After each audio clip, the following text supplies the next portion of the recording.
All right, Charlie. All right, man. Round 3. Let's do it. Yeah, round 3. It feels so good to be back on campus. It really does. Again. Yeah, no, it's fantastic.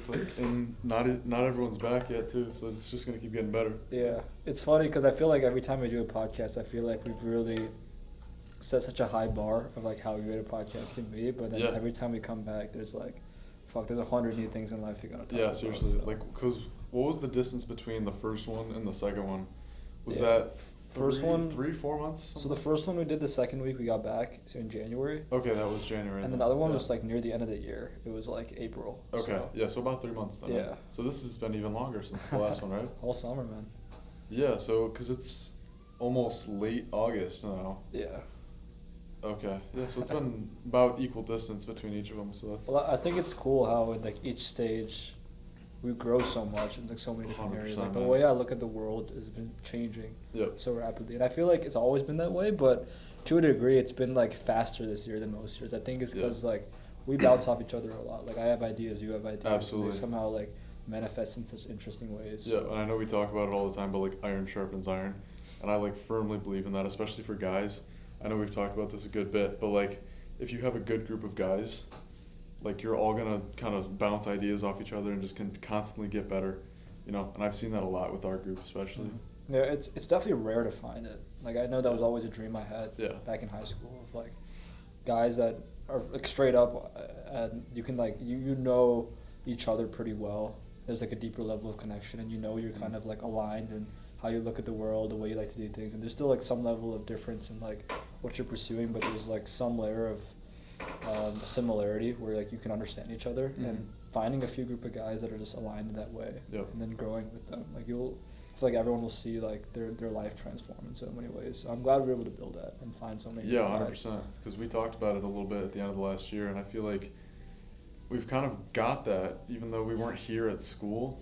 Over summer, I feel I've gotten a lot closer to people that I was not necessarily super close to last year, but ever since I started doing Instagram and TikTok, I've gotten a lot closer to people that I wasn't necessarily that close to. And that kind of is a segue into social media. Last time we did this podcast, I did not have any social media. I don't think I did either. Yeah. Or I didn't use it. And that's just another instance of it's okay to change your mind, and it's okay to grow and develop as a person. Because I remember I was firmly against it the first podcast we did. And then I think the second one we talked about it a little bit, and I kind of expressed that I was a little more open to it. And now I think my opinion on it, I'm okay, this is the future in a lot of ways. And you kind of have to just sink or swim.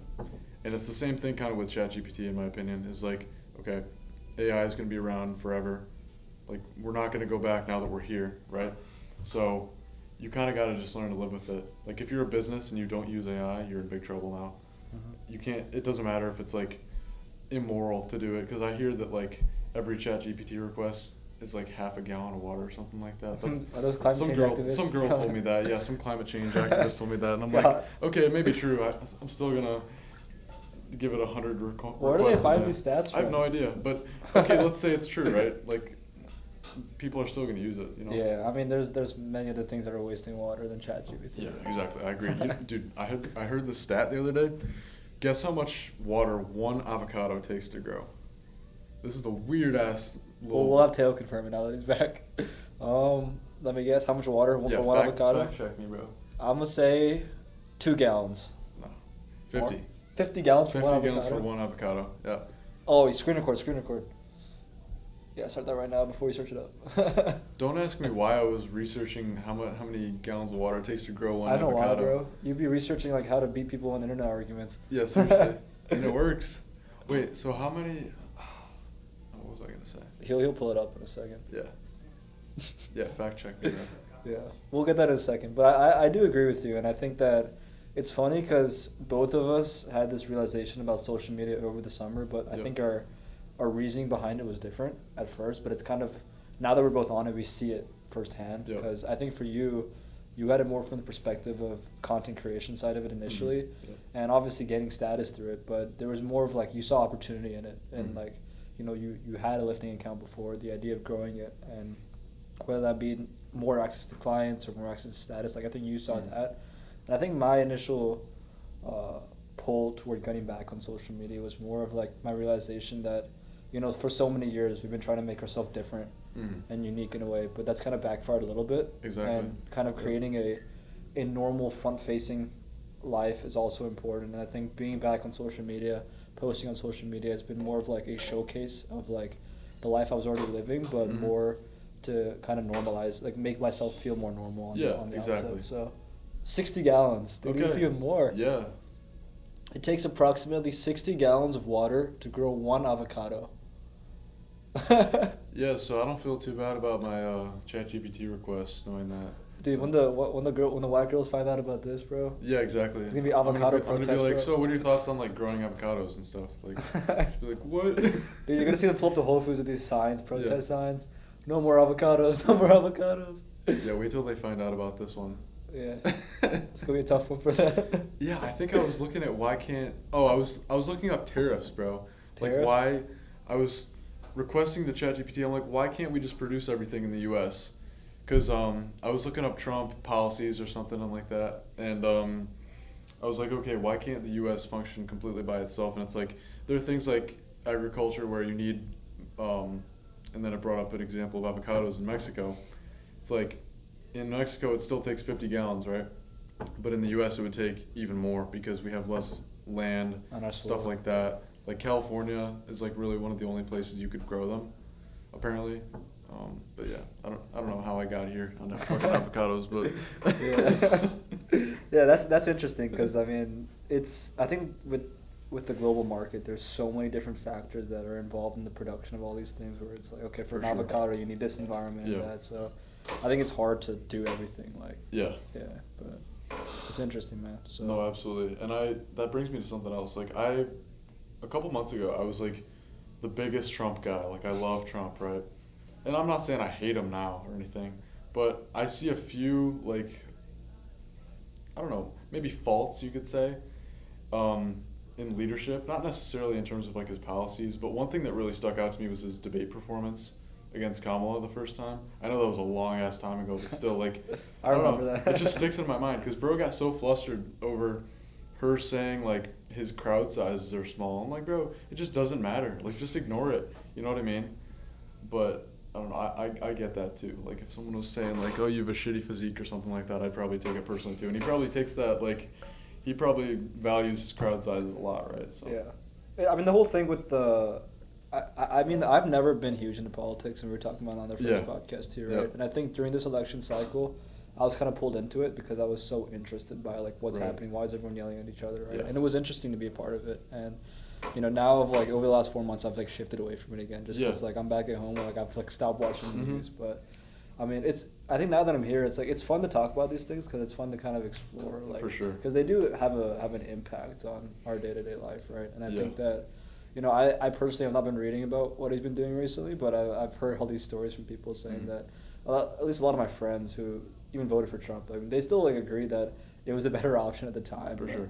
I think looking at some of the things he's doing, people have like kind of like changed their mind about how much they glorify him maybe, but at the same time, it's like we're in such an interesting place now where it's like what does good leadership even look like anymore? Like how do you even find good leadership? Yeah, like it's definitely a better alternative than like if Kamala won, right? But we don't want necessarily like a better alternative. We want someone who's like objectively really good, you know. And I think Trump he does his thing, but like. Obviously, it's been, 7 months since he's gotten in office. You can't get everything done in 7 months, but, like, I don't know. It's, I feel like a little bit more could be done. Enough to the point where I could hear about it. You know, when we were, was that today, when we were in the gym looking at the Zelensky thing? Yeah. Yeah, that's crazy. Can you search up what happened? Didn't he meet Zelensky again? Because we were in the IM today, and we saw on the TV Trump was meeting Zelensky. Yeah, and I thought it was a recording, like. Yeah, pull it up. Because I know he legit just met with Putin a couple days ago. Dude, you're not even searching, bro. Yeah, what's going on?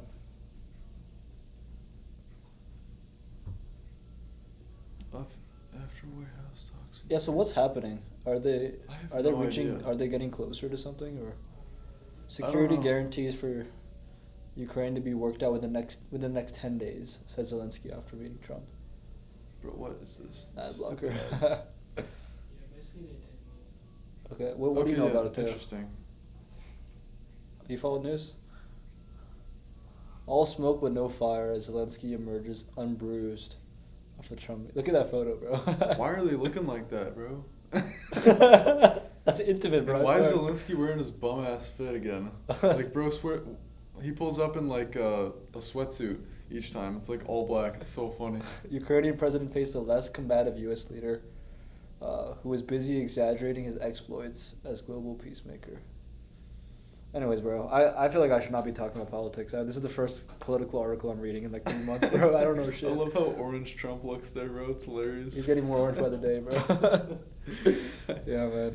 But that's the self-tanner, bro. I need to put him on my self-tanner. You think he's been on the tanner? No? Absolutely, bro. You can't get orange like that. Yeah, he's been spamming that for sure. Yeah. Because imagine how pale he'd be without it. I saw a picture of him pale the other day. It was terrible. No shot. Like, he looks better orange. 100%. Can you find that picture too? Trump without the tan? Yeah, Trump non-orange or some shit. Without makeup? Oh no. Yeah, dude. Oh no. Look at that one on the right. That's fake, but it's funny as hell. Yeah. Dude, the middle one's so funny, bro.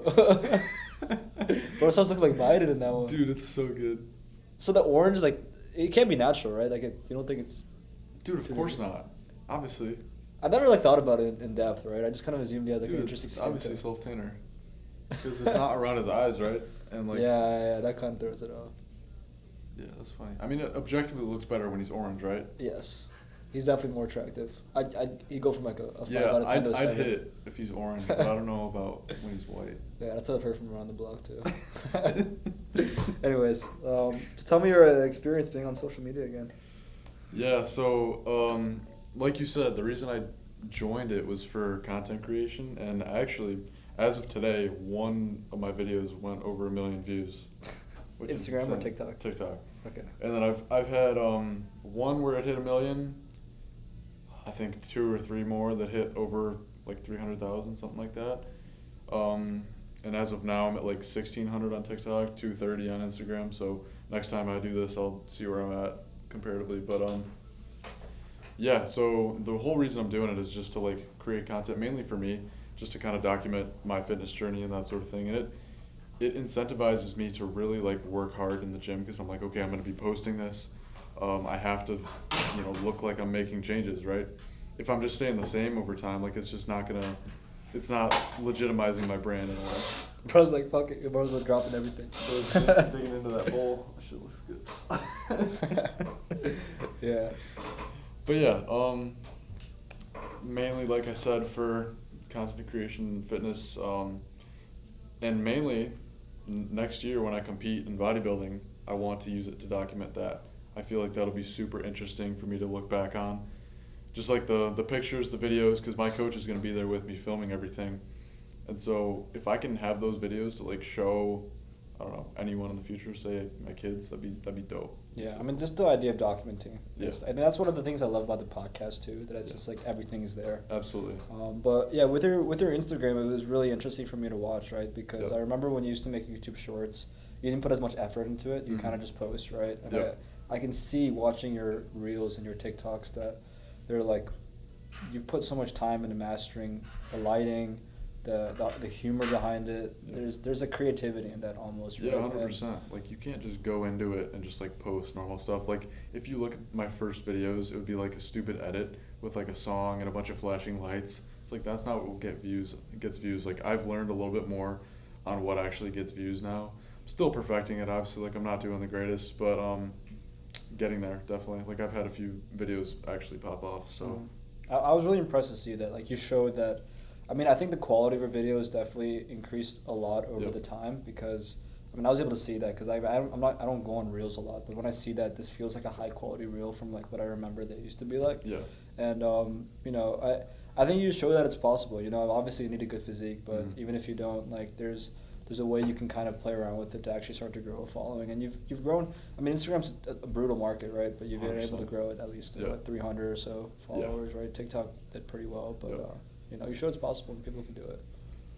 Yeah, Instagram is a lot harder. I don't know necessarily why that is. I feel like the kind of videos I'm posting on there are better for TikTok, and so that may be something that I change in the future.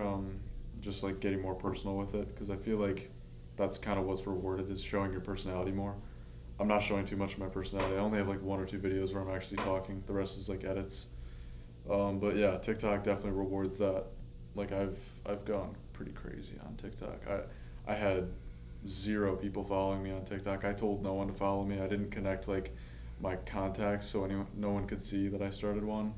And I've built up from there. And it took a long ass time. Like before I got my first video to legit pop off, I posted probably 50 or 60 videos. And all of them got... This is the part of the song, right? Which song is this? The one where they're moaning at the end. The Kendrick song? Yeah, that's over now. It was just funny. Anyways, yeah, keep going. Oh, what was I saying? Fuck. Oh yeah, I posted like 50 or 60 videos, and they got like 0 views, and then I posted one, and it was actually kind of funny. Have you seen it? The one that was almost at 1 million? Which one is it? So it's the one where I posted like me with my ex, and I blurred her out. Yeah, I saw that one. And then pull it up. It showed on to TikTok, right? it like transformed to me, where I am now. Yeah, I remember that. That was the one that popped off? Yeah, and the thing is, my physique doesn't even look like crazy there or anything. Like, it's good, Yeah. but I have way better pictures. So it's just interesting how the algorithm works, because it doesn't necessarily push your best stuff. Mm. Like, if it pushed my current stuff as much as it pushed that stuff, it would, like, I think it would do a lot better now. Why do you think it pushed that stuff? I have no idea. Maybe there's more of an audience for it. Maybe it was a trend, specific audio. Who knows, man? That's interesting. The whole thing is so interesting to me. There we go. The peptide one did really well, I remember. Yeah, that got 300,000 views. Of course, it's not of me. Of course, the video that pops off isn't me. Yeah, so go to my 1 million view one there. Second one, right? Second one, yep. Yeah, 170K likes. Life goes on. Yeah. And then it goes to that. God. And I don't even think I look like insane there. Like, it's good, but... That's a pretty good photo, don't lie, bro. It is, but no beard, like I fucking clean shaved. I don't know, I was not tan. I mean, it's a little blurry. Yeah. And then me responding to people in Spanish in the comments. It's fucking hilarious.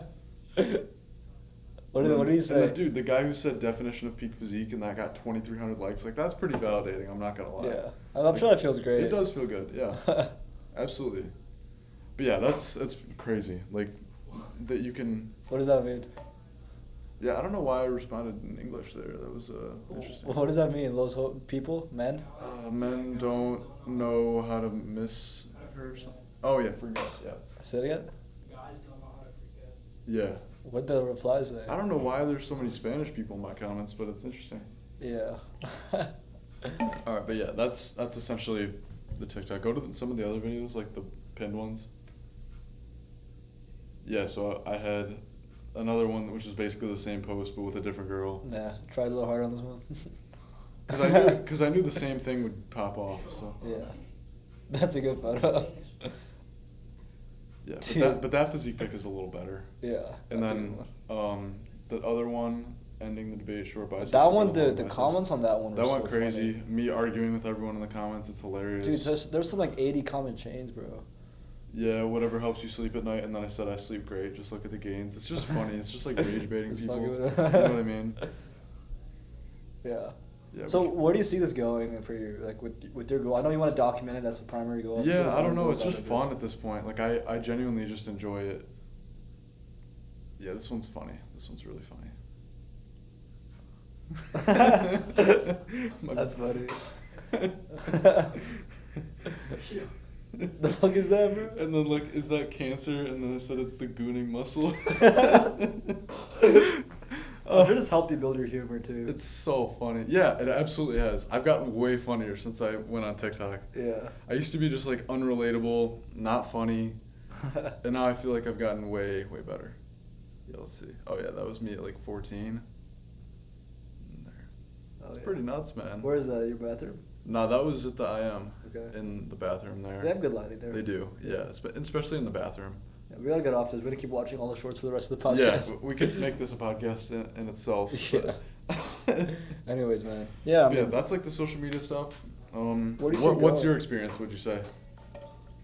I think being on there, I guess, showed me a whole world that like I kind of tapped out of for a couple years. Yeah. Right, but I guess it's like if you think about it on paper, like how the whole social game works for making male friendships and meeting girls. It's like so simple, but I guess because I was checked out of it for so long, I guess I never even saw it. Like, it's so obvious, right? But I think that people are on this app slowly over time building their social status, right? They're following people they meet, they're posting on their story things they're up to, they're having posts, right? And that kind of builds up this online persona of you. And because Instagram is pretty much a dating app these days now. It's like someone, if they meet someone in person, they're looking up your Instagram, they're seeing it for normal, you know, and you get so much information off of it, right? If I pull up someone's Instagram, I see they got 3 posts with some friends hiking or they're at the beach, right? And I see their follower count, I can instantly read so much about who they are. And since I was off the app for so long, I never like leveraged it. And I guess being on it, it's like I can see the utility of it so much in terms mainly for showcasing status, right? Because I think for guys it matters less, because I think if for sure. it's easier to make male friends. I'm sure to some degree status matters for making male friends, but I think if you're a normal person, you have goals and stuff you care about, you'll make a shit ton of. And also as a guy, you can kind of display your status a little bit better. Like as a girl, I feel like followers matter a lot more, because it's harder to differentiate yourself, because there are a lot of pretty girls, right? There are a lot of very attractive girls, but no, with a guy, it's sort of like, what's your specialty? Like, what are you good at? And that's easier to show in person. Like, it's also good to show online, but like, if say, I know for me, like, say you have a good physique, like people can see that in person. They don't need to see that on social media, right? You know what I mean? Yeah. And I'll say that since girls are a lot more like nervous when they're meeting a guy, right? Having some kind of social proof or some kind of evidence that you're normal is more and more important. Well, that's why it is important, right? Yeah. Because like they want to know that you're normal. They want to know that like you're not going to kill them or something. Yeah, right? you're not some pedophile or some creep or something, right? Exactly. And if they search you up and they can't find your account, but they see 10 followers, that's immediately like a red flag. Or you tell them like, hey, I don't have social media. Like, what the hell's wrong with you? Yeah, I used to think that was cool, man. I used to like flex about it, like that I didn't have social media. I was like, oh yeah, like I don't have any Instagram or anything, and people would like look at me. They're like, okay, and I thought that was like, they just don't know. They don't know the method. And I realized it was me who didn't know the method. Yeah. I mean, I'm glad I was off it for so long, even though it kind of set me back. Yeah. Because, like, it was good to break the addiction almost. Because now, I mean, for you it's a little different, right? Because you're posting reels and stuff. I'm sure that's a little bit more, like, dopamine intensive stuff, right? Extremely. Because, like, I've never started going back on TikTok or reels or anything, so I don't know what that experience is like again. But just being on Instagram, Snapchat, now that, like, I've been off it for 3 years. My screen time usage of the 2 apps is very low. I go on there every now and then if I feel like scrolling and see what people are up to, but then I'm like done, right? It's like, it doesn't eat up time in my day. Before I would like feel the need to be on it a lot. So that's good that you can regulate it. I'm way worse at regulating it, because like, in a way, the way that I kind of got those videos is I immersed myself in the experience of TikTok, right? So like, in order to understand the algorithm, I kind of have to know what's trending at what time, and that does involve like scrolling a little bit. And so naturally you're going to get a little bit more addicted, because like, and where's the line, you know, like between I'm trying to learn what the algorithm likes, what's trending, and like I'm just addicted at this point. And that's why I'm at the point now where I legit had my mom put a screen time passcode on at the age of almost 21. I had my mom put a screen time password on there, because I'm like, okay, I can't sit here scrolling for 3 hours a day when I have work to do, right? Yeah, I remember over the summer, there were like, I mean, I'm sure you can relate. We both go into these like mental spirals a lot, where we'll just start overthinking small things so intensively. And I think there was a couple times you texted me, like really stressing out because I think you were struggling to regulate your usage of it, right? And I'd see texts where it's like, I gotta get off social media, I'm using it too much. Like, what were those moments like? Like, what did you feel in those moments? Yeah, it was mainly related to class, honestly, because like, I would be so focused on bodybuilding and like getting all my meals in and posting every day, because I made a promise to myself that I was going to post every day over summer, and I actually did. Like I accomplished that goal, and it was good. Like I did a good job of that, but it kind of cost me a little bit in terms of like, I constantly felt brain fog. I was tired all the time. I didn't do as well in the class that I was taking as I wanted to, and that was mainly what my concern was with that. Was like the unregulated use of social media kind of led to my downfall in the class that I was taking. You would use it in class, or? No, not necessarily in class, but like when I could have been studying, I was like scrolling or like whatever else, you know. So Yeah, I mean, it can be very helpful, but at the same time, like, you have to regulate it. Mm-hmm. And for someone who has more of like an addictive personality, like, I have to find ways to regulate it, you know? So what would it look like for you over the summer? Like, were you throughout the day multiple times find yourself scrolling, telling yourself you're looking for content? I wouldn't just like lay in bed and scroll. Like, I would never do that. It would always be like, okay, I'm at the gym and I'm scrolling, but I'm spending more time at the gym, so less time studying. Mm. And then like in between sets you'd scroll? Yeah, mainly. Okay. And then when I get home, like, I'd cook, and then while I'm cooking, I'd watch stuff. And so it would take longer, and then eating would take longer, and then my whole day's gone, right? So you felt like your tasks were just taking so long because like everything just took longer because I was like using my phone during it. Mm. And when you don't use your phone during it, like, now I do a good job because I set it so my screen time downtime is from 9:30 p.m. to 8:30 a.m. And so when I get up at 7, I can't even access stuff most of the time. So like, I can't listen to music like I used to. I gotta just like sit in silence, and I find that that's very good. It's like a good balance. Mm-hmm. Because before, like, you know, when we talked about not having social media, you know, I would never do that in the morning. Like, I would never be on social media in the morning, but I would also not post, not build my status. So yeah, it is kind of like a double-edged sword in a way. Mm-hmm.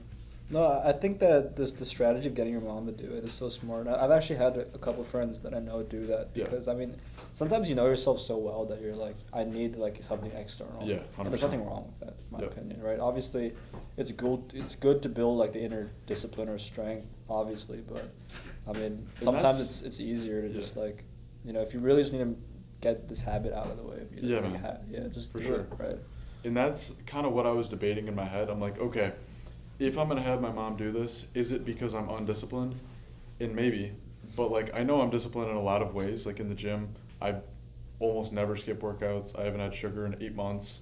Like, I know I'm a disciplined person, but when it comes to this, it's just like a different thing. Like, I know I can't really control it as much. Mm-hmm. And I was like, okay, should I try and really learn this skill of being disciplined with social media?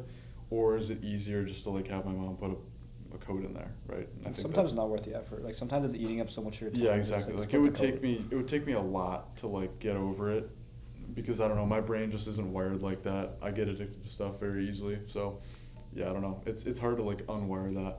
And the thought is like, okay, say I don't have a code in there in the future, will I go back to that mode? Probably. So it is kind of a risk, like just not ignoring it, like putting a Band-Aid over it. Yeah, I mean, I feel like humanity is designed such an interesting, like this it's so interesting how this scrolling app has become so addicting. Yeah. That it's like you have to put so much force and willpower and strength to be able to stop yourself from doing this. And right? it's completely intentional too. Like, they do it on purpose. There's a reason, you know. They make a lot of money from that, and they're constantly trying to figure out, okay, how can we get them on here longer, right? That's the main question that they have, is like, how can we boost retention of viewers? And like, people are paid to do that. People are paid good money to make sure you stay on that app as long as possible, which is scary to think about, because it works. It works very well. Like, look at the youth of today, dude. It's insane. Like, when you see kids at the dinner table, like, on phones, and they're not just like playing video games or like, you know, like Angry Birds, the video game. That used to be fun. Like, that's what I used to do when I was a kid on my parents' phone. And like, nowadays these kids are watching like brain rot, right? So much worse. Like, it's different. It's different, and it is so much worse. Like, playing Angry Birds is different than watching brain rot content on your iPad or iPhone, right? Yeah. Like, 2-year-olds will legit be doing this. It's insane. It's getting worse, man. I mean, dude, and it's so funny because, like, you know, when I see a TikTok or a reel, I get scared almost. I'm like, don't put me back, don't put me back. But it's funny because, like, I use Instagram. Like, I don't have a rule. I just kind of use it whenever I want, and I'll find myself look through stories and every now and then. But it's just not as addicting as scrolling, right? Like, okay, I scroll and see people's posts, and it's like 2 or 3 posts per day, and I'm like done. I've seen all my friends' posts. Right? I'm on stories, like, okay, I tap for a little bit. I'm like, fuck this shit, I'm done, right? That's never that addicting. But I know if I started scrolling on Reels, somehow that would end up becoming like... Dude, it ruins your brain, I'm not gonna lie. It absolutely ruins your brain. Yeah. And I just put this, like, this into practice with my mom. Like, she put the code in probably 3-4 days ago, and I already feel so much better. What's the I difference? feel way more mental clarity. Like, I actually have desire to go out and do things.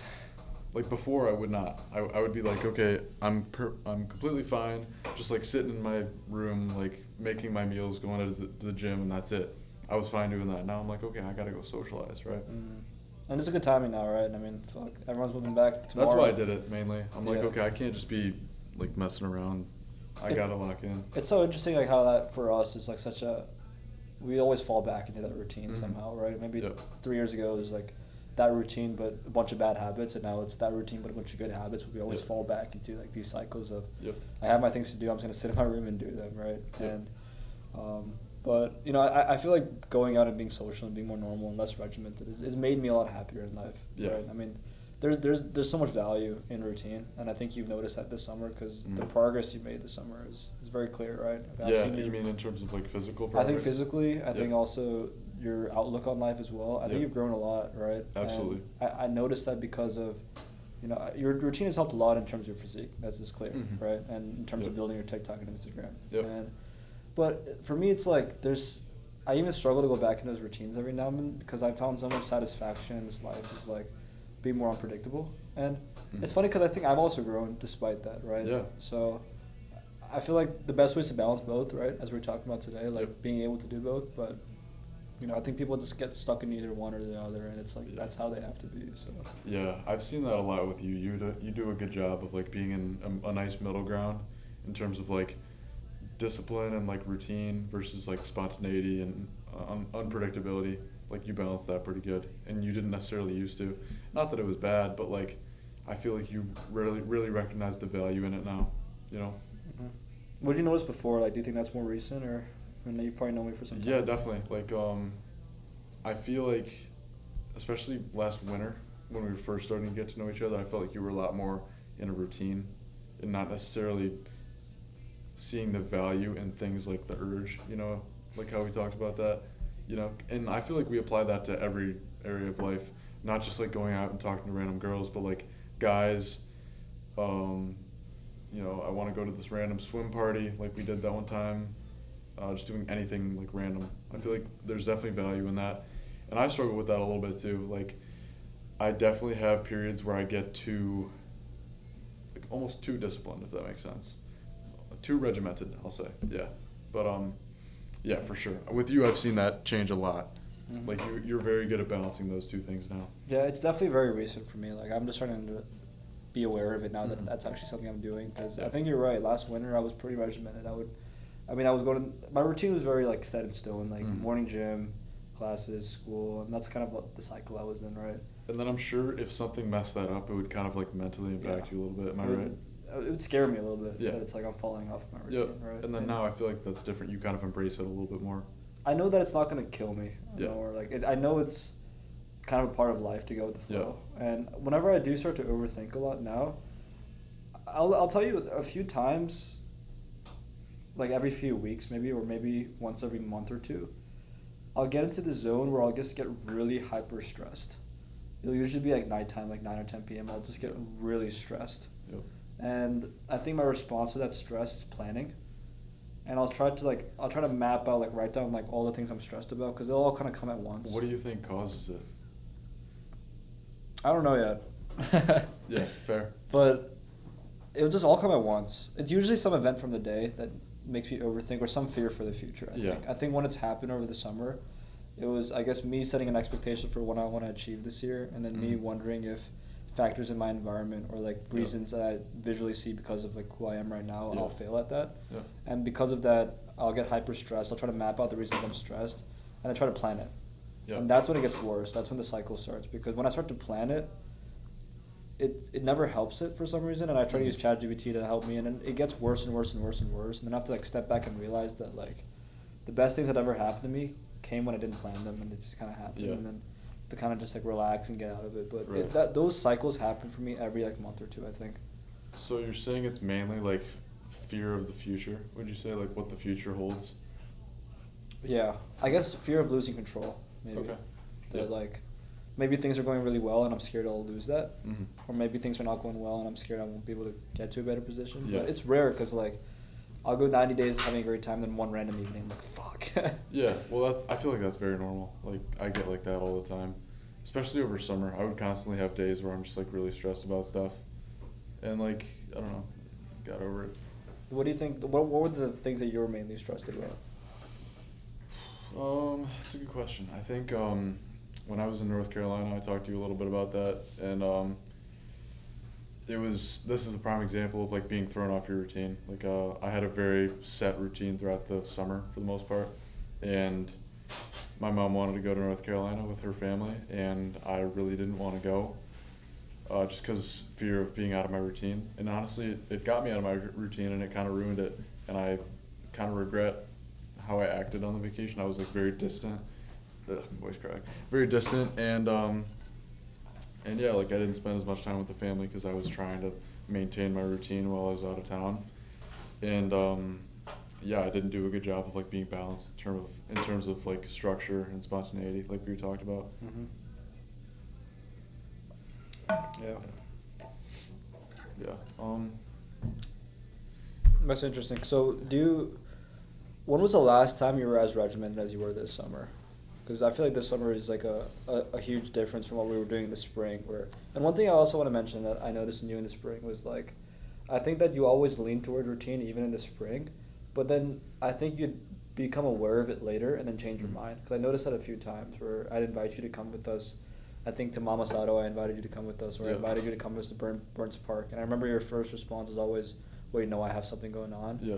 And then like the day before you'd be like, yo, I'm coming. And then I changed my mind after. And I never asked you about it, but I remember, I think you would get this awareness later of like this, that it's good to step out of your routine. Yeah, and I think exactly. When you end up coming out with us, you end up having a good time. Absolutely. And my tendency is usually to say no to stuff. I don't know why that is, but I think it's probably fear of losing my routine.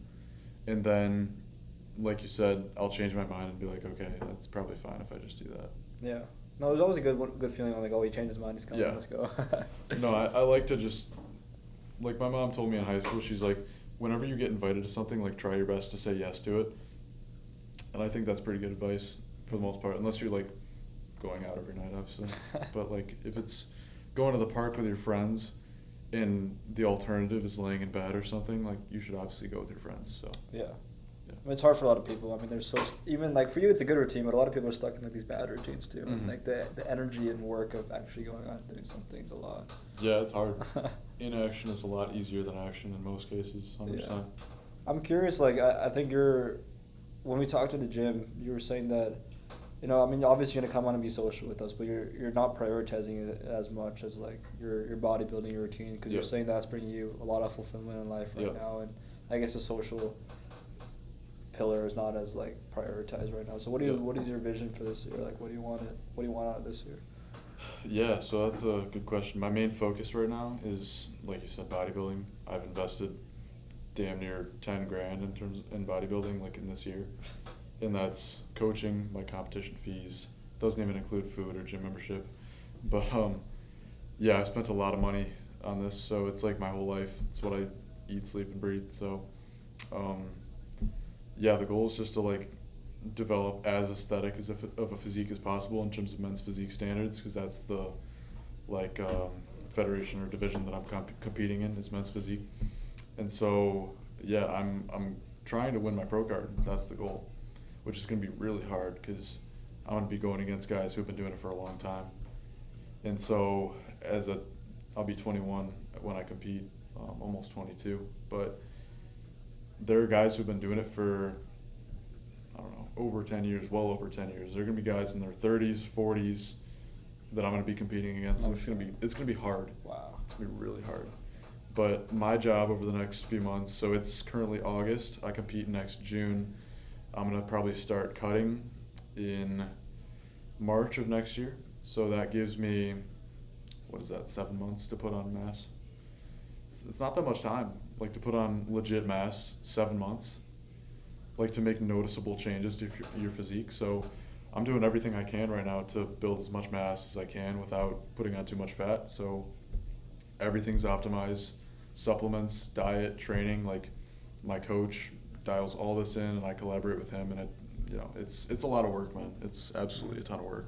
Yeah, I mean, you've been lifting for a while, but I feel like you've never had a time where you were as organized and dialed as now. Yeah, I thought I took it seriously at the time, and sure, compared to most people, like did take it seriously, and at the time, I probably still had a top 1% physique, but now it's just different. Now it's like there's purpose behind it. Like everything is for a reason. It's not just like fun. It is fun still, but it's like my job, pretty much. Yeah, what drives you to want to go compete? Like, where did that come from? Has it always been a dream, or? Yeah, I've always wanted to compete in bodybuilding. I never thought that I would. I'm really glad that I'm doing it actually. But, yeah, I would watch like. Have you ever seen Pumping Iron? I don't think so. So it's like a movie Arnold made. It was one of his first movies that he made, and I watched that as a kid a bunch. I watched Rocky as a kid. I know it's boxing, but I competed in boxing, right? So I kind of got to do this, but. Yeah, my goal is to like compete in a bunch of different areas, so I'm very knowledgeable on how to train in a bunch of different aspects and like divisions of training. So obviously boxing is very different from bodybuilding, which is different from powerlifting. But if I have knowledge on all those things, that's going to set me apart not only as like a physical therapist but a trainer. And so my goal right now is to get as much of these things under my belt as possible, so I differentiate myself from different people. You know. Yeah. I think the world of trainers is so interesting as well, because, you know, there's your average crunch fitness trainer, right? Yep. And then there's these world-class trainers that are training like actual powerlifters, bodybuilders. Yep. So it's like, it's a spectrum, right? Yep. And I guess like, where does your dream entail in this map of trainers and like what you're capable of, your max potential? It's a good question. I think I definitely want to be one of the best trainers ever. I mean, it's going to be a hard thing to do, but like, I don't try and do things half-assed. Like if I'm going to do something, I'm going to really give it my all. Like when I go to the gym currently, I want to have the best physique in the gym. Like it irritates me if I don't, right? And I feel the same way about my job. So when I'm older, if I'm like not one of the best trainers, it's going to like really irritate me, and I'm going to want to do everything in my power to make sure that I am. So yeah, that's just my mentality towards a lot of things. I've been that way towards video games, not necessarily school. It should be school, but school's a different game. But yeah. What stuff? You just don't like school? No, dude, I hate school. I'm not gonna lie. Just like sitting down and working, and it's just not my thing. I like working with people, like doing physical stuff a lot more. Yeah. And yeah, it's. We also chose such a shitty major with like bio and all this shit, bro. Dude, I know. You make it hard for yourself. But the thing is, like every major's like that nowadays, especially here. Like no matter what I do, like I'm gonna have to take hard classes, and it's on me for not doing my best in them. Like I've still made pretty decent grades, but not as good as I would have liked. But at the same time, I've done a lot of things in the process and kind of sacrificed grades for a few other things. Like I've competed in boxing, I'm now bodybuilding. So there are sacrifices that I've made to like progress in other aspects of my life. Mm-hmm. So yeah. Yeah, we've talked a lot about like what you think a good trainer should be, right, and what a bad trainer is. Yep. And there's a lot of bad trainers, right? Yep, 100%. So I mean, I know we've mapped out a few. Like the first one is this wide area of experience where you didn't just go to a boxing class, but you actually competed and had a boxing fight in Texas, or where do you go? Virginia? Yeah, Virginia. Right? Yep. It was going to be in Texas. That's a good memory, bro. Yeah. But, you know, you have these wide areas of experience where you've actually gone out fully and did it. Yep. And then there's, like, you know, you're living what you preach. You're not some, like, fat trainer that's, like, exactly. Like, I feel like there's all these pillars to you, but what do you think are, like, the most, besides what we've talked about, like, what are, like, the most important things for someone who wants to be a trainer that should focus on? Okay, yeah. So I would say, obviously, like we talked about, knowledge is the most important thing. Like, you have to know what the hell you're talking about. Being able to simplify it for people is extremely important, because people don't want you to like throw a bunch of terms at them. They want you to be like, okay, do this, eat like this, train like this. And this is another thing, like, bro, my job as a trainer, we can't even talk about nutrition, and I guarantee you I'm a lot more knowledgeable on nutrition. They have rules about it? Yeah, they have rules about how you can't talk about nutrition as a trainer, and I guarantee you I'm a lot more knowledgeable than most nutritionists, but that's a different point. So having knowledge, making it simple for people, obviously having credibility to yourself, having a decent physique. You don't have to be a Greek god, but like actually practice what you preach, like you said. And then what's another good one? Show up on time, like have like it's just simple stuff, man. It's like not that hard, but a lot of people don't do this stuff. That's the thing. That's what's kind of, you know how we were talking about the other day, like simple outfits look the best. Oh my god. Yeah, it's the same. It's the same thing, man. So like doing very simple things makes all the difference. Like, people try and overcomplicate stuff, and like it ends up looking worse. Can I tell a story? Yeah, absolutely, and then kind of connect it to like what I'm saying. Yeah. So me and Charlie went down to Keshington Outlets in Ann Arbor. Not Ann Arbor, near Ann Arbor. And we invited Teo, and he didn't come. Little bum ass. And we go there all excited to like. I told Charlie I want to buy some shorts, and I was showing him the shorts I like, right? And we walk into H&M and make a round, and like all the shorts are like these 7-inch seams, and then we walk into American Eagle after that. Like everything was a large. There was no extra smalls, and then at that point we gave up. We had 2 stores that we gave up. We looked around at the other stores like this place is shit. We sat in the car, and then Charlie's pointing out, yo, we should hit up Under Armour and Nike, right? So we walk into Under Armour and Nike. Under Armour, everything's extra large, extra large. And you look at the designs of these things, and it's like, who the fuck would buy this? Like I just wanted a simple, like I like solid color shirts. You like solid color shirts. Yep. I like, shorts with a little bit of texture, or like some kind of beach shorts, right? You couldn't find like simple basic clothing, and we're like, who even comes here and buys this stuff? Yep. And then as we're walking back to the car, we're looking at everyone around us, right? We're looking at like the Indian uncle over there, and like the fat white mom, and we're looking at everybody, right? And we're looking at the clothes they're wearing, and it's like everyone's trying to be different, Like one dad got his like blue striped shirts, and someone else got like some weird logo design. It's like literally just wearing normal, simple clothing is the thing that makes you stand out now. Exactly. Because it's like everyone's trying to just pulls the first thing from Under Armour, or like just tries to get some like fancy design to look unique, and it just makes them look terrible, right? But it's these like, who wears like simple white and black T-shirts anymore? Exactly. And you think it's basic, but it's like no one does. And this idea of being normal and simple and clean, and focusing like the limited energy you have on a few areas that matter, I think will make you stand out more than anyone. And I see it in you, and I think that we've both realized that over like the last year and integrated that into our life. But it's such a funny realization to like walk around and see everyone trying to be all creative and everything with their outfits. And I just put that together in my head, like about how everyone's trying to stand out and be so different. And I put that, like, as I was talking about being a good trainer, like the things that make you a good trainer, I'm like, damn, that actually makes complete sense. Like, a lot of trainers try and overcomplicate things, and like they're super flashy with their techniques. I'm like, have a good diet, sleep well, train hard. It's like it. And that's usually just my advice. It sounds super boring, but like nobody really wants to hear that too. That's the funny thing. Like if someone comes to me and they're like, what's the best way to get in shape?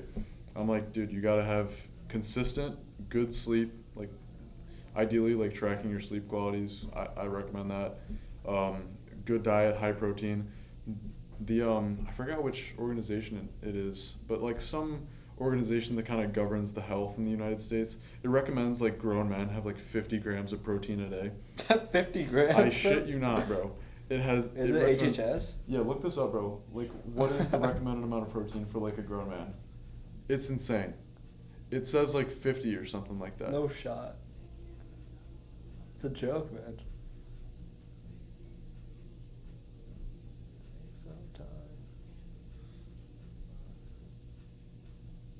Okay, 0.8 grams per kilogram. Per kilo? I do a pound per pound, dude. A gram per pound. Yeah, so a person who weighs 165 pounds should consume 60 grams of protein a day.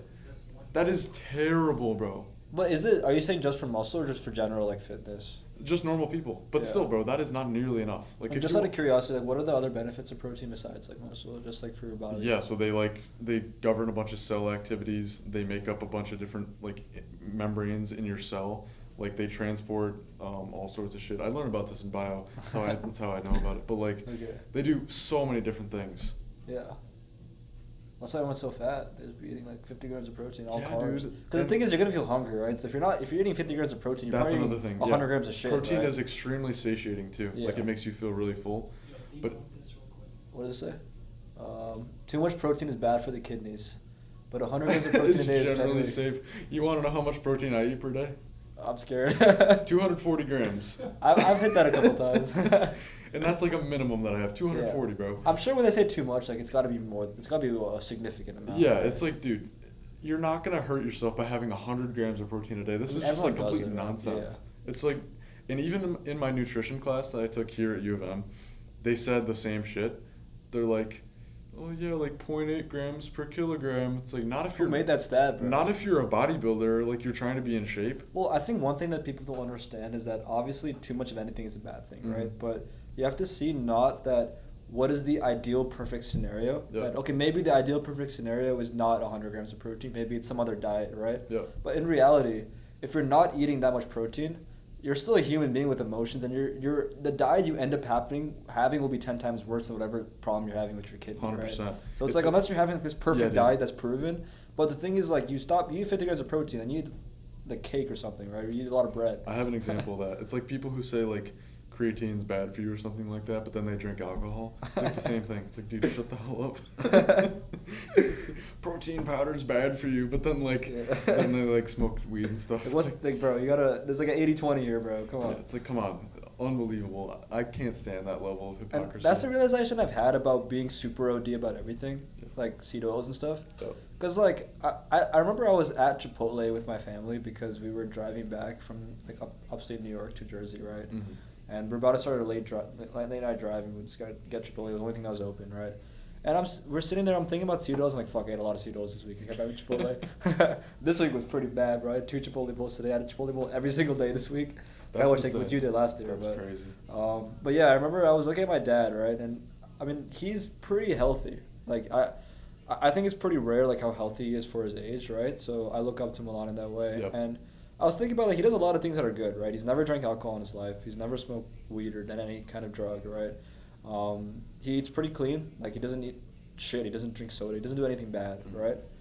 And I'm thinking to myself, well, damn, he's ate out at a lot of Indian restaurants over the years, right? Like, sure, he might have just had, like, vegetables, rice, chicken, but, like, I mean, I'm just thinking back to, like, when he was in his 20s and 30s in India, like, he's probably had a fuck ton of seed oils his whole life, right? And he looks great. Yep. So that started getting me thinking, like, okay, maybe seed oils are bad for you, but it's, like, maybe, like, the 2% versus the 90%, right? That if it's, like, if I don't smoke, if I don't drink, if I'm not eating Kit Kats and Rice Krispies, right? Like, my diet's pretty clean, right? Yep. And I have a little bit of seed oils here and there. It's, like, sure, I can be more optimal, but it's like I feel like if I'm hitting 95% of it, I might as well enjoy life a little bit. Then you're kind of stressing unnecessarily a little bit.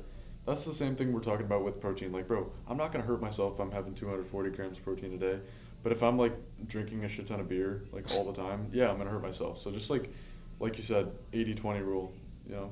So yeah, no, you're totally right about that. I love my friend Xander, but I just gotta say that he'd be out here talking about Diet Coke and sugar's bad for you, then he's drinking alcohol. He knows it himself too. But, you know, he's here talking about, yeah, man, don't eat sugar. I love Xander. He's back tomorrow. That's funny, man. Yo, by the way, they got new speakers here. You notice that? Did they? That's new, man. It's with the Nexus. They upgraded the whole studio for us, man. Oh, that's cool. Yeah, man. I like the new logo and everything. Tell me like a little bit how that came about. Have you talked about this on the pod? I have, yeah. But I'll be really honest. Like when I'm gonna tell you guys something that my whole podcast team is gonna get mad at me about this. So I mean, I remember I told you this bright I remember as soon as I had the realization, I texted you like a paragraph I think about. Yep. Yo, I figured out the game of podcasts. I gotta niche down. I gotta make a brand. I gotta stop doing it the style I've been doing it. I gotta get high level people on. I gotta brand it as the Michigan Podcast. Grow it through there. Hopefully land a high quality guest one day. And I planned it all out, right? And in my head, I still believe in it. And I still believe if I really niche down and put a lot of time into this, I could grow it. But I'm looking at the ROI of that because, okay, for people who don't know, the plan would be to, instead of making this a general podcast, theme it to be the Michigan Podcast, limit my guest selection, significantly ramp up guest outreach, reach out to like all the high level people in Michigan, try to, like, every weekend land a high-quality guest, like a football athlete, an entrepreneur related to Michigan. Only feature them.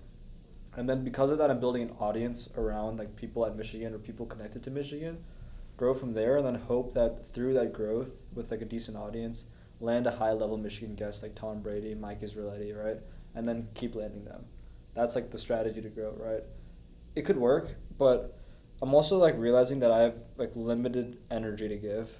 And if I had to map out my priorities, the podcast is just not one of them anymore. Mm-hmm. It just isn't, right? I don't care about it enough anymore.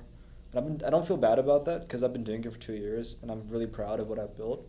And at the same time, I'm not going to stop doing it. But what I'm thinking about the podcast now is that it's something I love.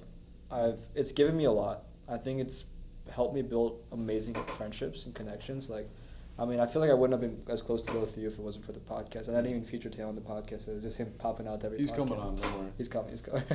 The world's got to see the guy on the screen, right? It's helped me build so many great friendships. It's helped me to build a good brand on the internet where if like people are interested in like hiring me for a startup or something, they have something they can look at and to get an idea of who I am. And I think it's helped me in the past. And not to mention God tier social skills. Like, I think it's helped me build that. I've gotten so much better at speaking, and I'm like, I kind of use the skills I learned here in the real world setting too when I meet people. So it's helped me with a lot. And for those reasons, I want to keep doing it because it also forces me to have to be social. Because like whether I'm in India or Italy or the U.S. or New Jersey in my high school dorm or in Ann Arbor, Michigan or my home in Jersey, whatever stage of life I'm in, I have to find someone every week.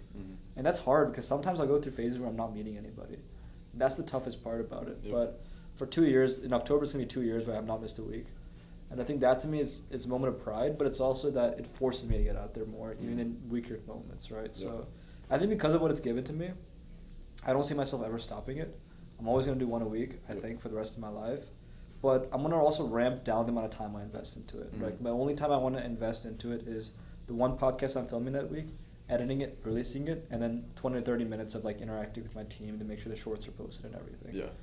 On top of that, if I wanted to brand it and scale it the way I was thinking, it would cost me 10 to 20 hours a week. And my honest 2 priorities for fall term are school and social. Those are my top 2 priorities, and I want to do amazing at all of them. Right? I have huge goals.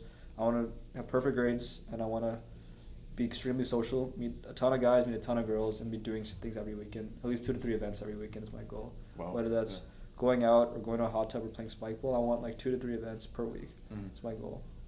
And on top of that, have perfect grades. Those are my main 2. If I only have 2 goals, I think it's possible. Then whatever remainder energy I have left, I want to put in my startup.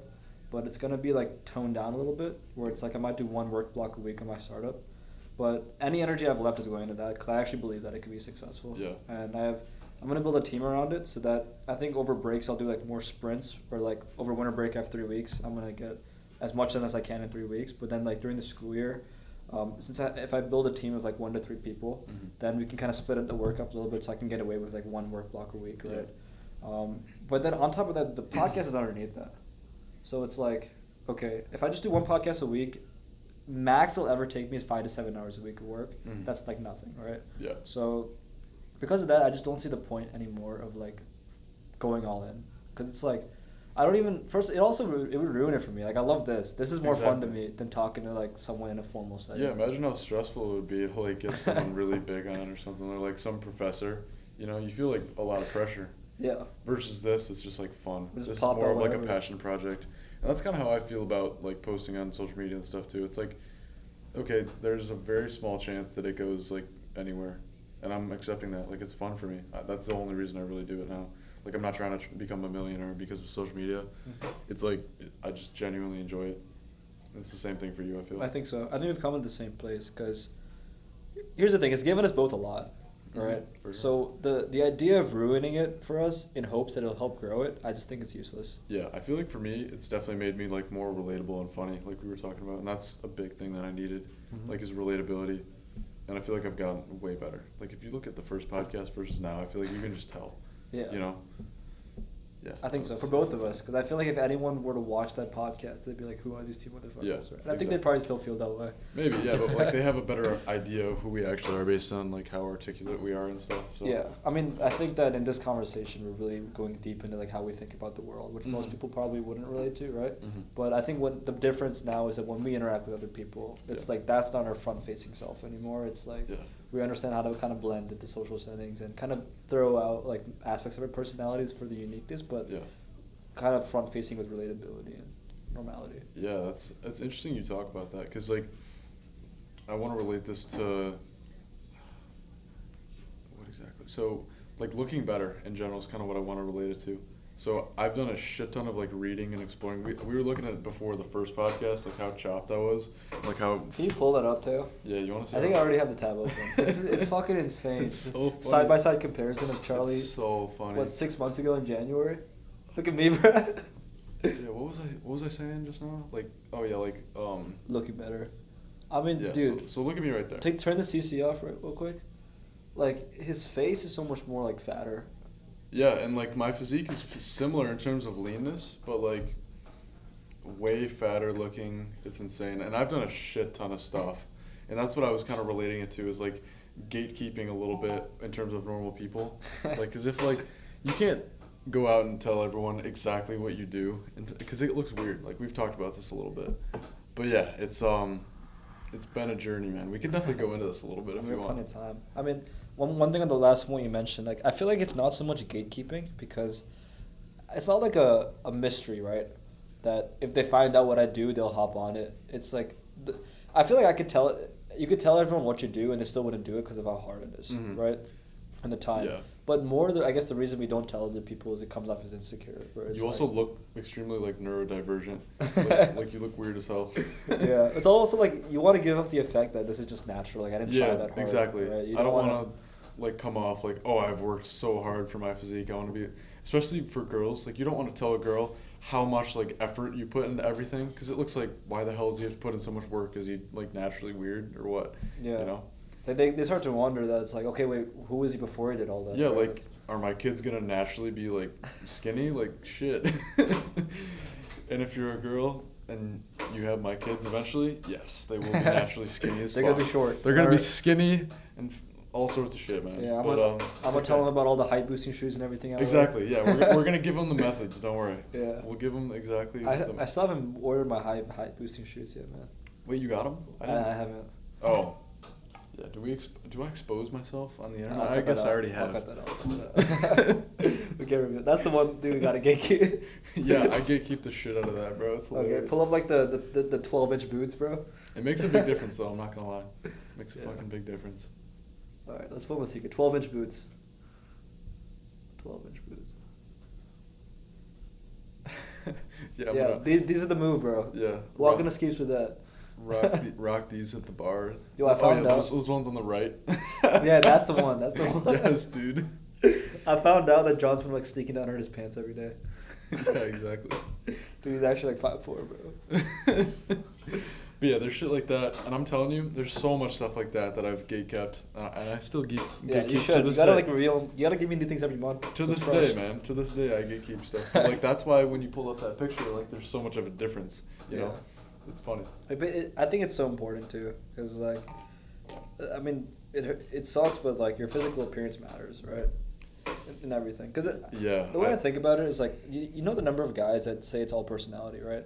Yep. Well, how about you think about this? Like, let's say I asked a guy who said everything's about personality. Let's say you ask them, like, what do they want in a girl, right? And they might say that, oh yeah, I want a girl with a good personality. I want a girl who's like, fuck, what do guys want in a girl? I'm trying to think. That's funny, because I don't want a girl with a good personality. Let's say they said they want a girl with a good personality, a girl who understands them, a girl who wants to listen to their stuff, right? Whatever, right? And then you show them a picture of like a 7-foot girl who has an amazing personality. Like, oh yeah, but I also want her to be pretty too. Yeah. But like, I also want all these good things. Right. Well, it's like they're gonna look the same way. Like, sure, she might say she wants all these things, but she also wants them to be like 6 foot. Right. Yeah, I mean, dude, I objectively, like, it's not that hard to know that guys want attractive women. Like, we care about personalities a lot less. You know, like, that's just true. Mm-hmm. Sure, I want her to be nice and not a bitch, but like, I don't care as much as, like, you know, if she's. I'm not even gonna go there. Let's step away. Yeah, let's take a step back. I'm not gonna expose myself yet again. Yeah. But yeah, like, the standards that girls have on guys are insane, and it's just gonna keep getting crazier. You kind of gotta adapt though. But like, I'm here for it, man. Because 100 years ago, all you needed as a guy was decent money and like stable income. That's all you really needed, and you'd be able to find like a high quality woman. Nowadays, it's not the case. Yeah. You want to talk about that transition? Yeah. So you want me to talk about like specifically what nowadays people look for more? Yeah. Okay. Yeah. So, like I said, 100 years ago, 1930s, 20s, all you needed as a man was to have a stable income and not be like a psychopath, and you'd be able to get like a high quality woman. Even psychopaths got high quality. And like, when I say high quality woman, you know, like, it is to each their own. Like, who am I to say objectively what a high quality woman is? But like, attractive, pleasant, stuff like that.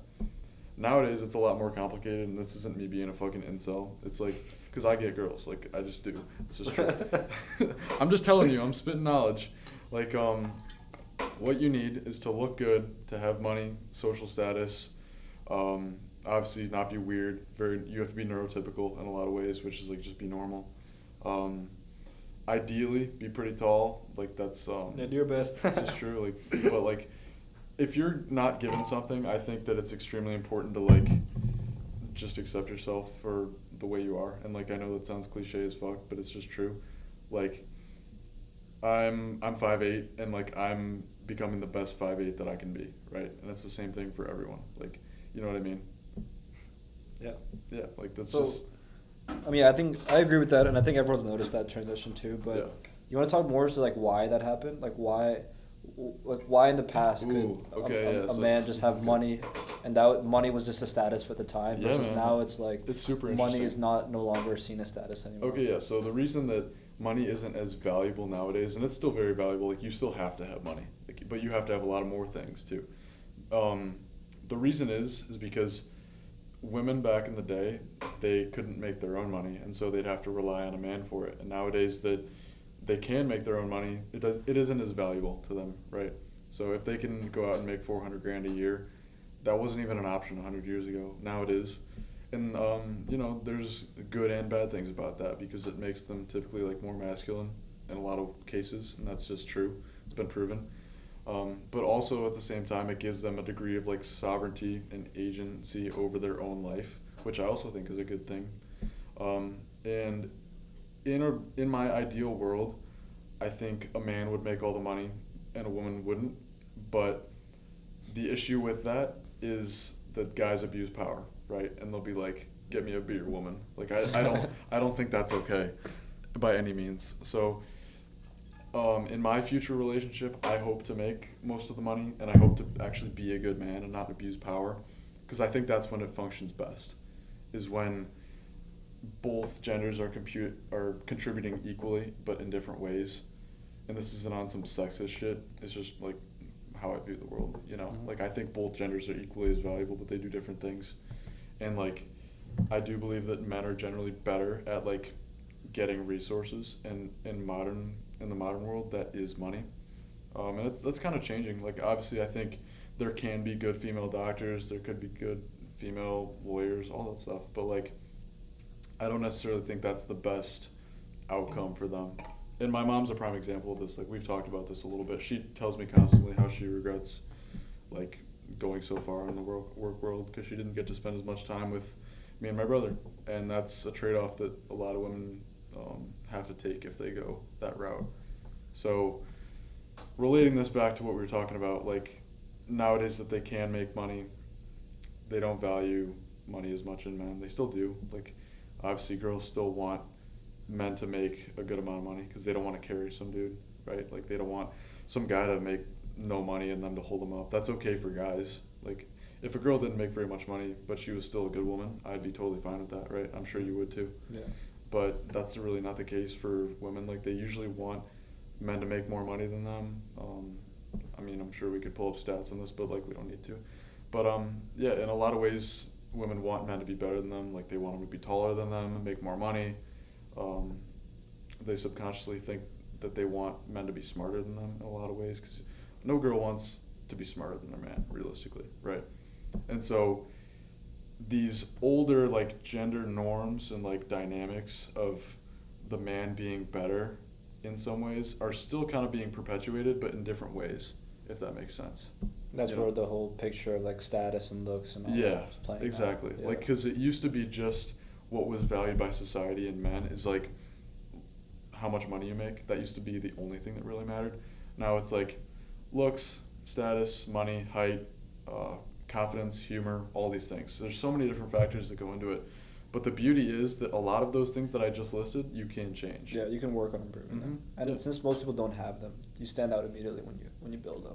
100%. And I think the greatest advice I can give to people who have like, who may be like, I don't know, shorter or whatever, is like, make a shit ton of money, get in great shape, take care of yourself, those sorts of things. That's like the most that you can do, you know, and you're going to stand out in terms of, because a lot of people don't do that. And I think that that's better than coasting through life is like a 6'4" dude, right? Because think about it, if it's and people may say this cope, I don't really give a fuck, but say you're like a trust, or like you inherited a shit ton of money, right? Like, say you inherit $1 billion versus you make that on your own. I think is a lot more valuable and you learn a lot more along the way if you make that on your own versus if you were just given it. And so the same thing applies. I think so. Yeah, and going back to what you were saying before, I've never been a woman. I don't know what a world is like as a woman, but I think that just through conversations I've had and like people I've met, I think that, I mean, I've talked to your mom, I've talked to my mother and other people who've, decided to go like all in that direction in the workforce, right? I think that we know biologically there's this need almost of like family connection that most women crave and almost need, right? Or that parental kind of connection with their children, right? And I've heard the story so many times where the work that promised a fulfillment never got them the fulfillment. And don't get me wrong, I can see why society transitioned this way because of the abuse of power in the past, right? Yep. So there's almost like, if women are fearful, like so many women get into the wrong marriages and they're screwed, right? I mean, obviously, I don't blame them, especially when divorce used to be like much more frowned upon. Yeah. Because women have no escape and it's not fair to them. Like I completely agree with that. Like it's just how the waves of society will go, right? And I think that I agree with you. In this ideal world, the man provides the resources but doesn't abuse it, right? I think in that world everyone's happy because everyone pretty much gets what they want, right? But then that fantasy that everybody wants is so hard to actually achieve in the real world, right? 100%. Because someone's gonna fuck up the whole picture, right?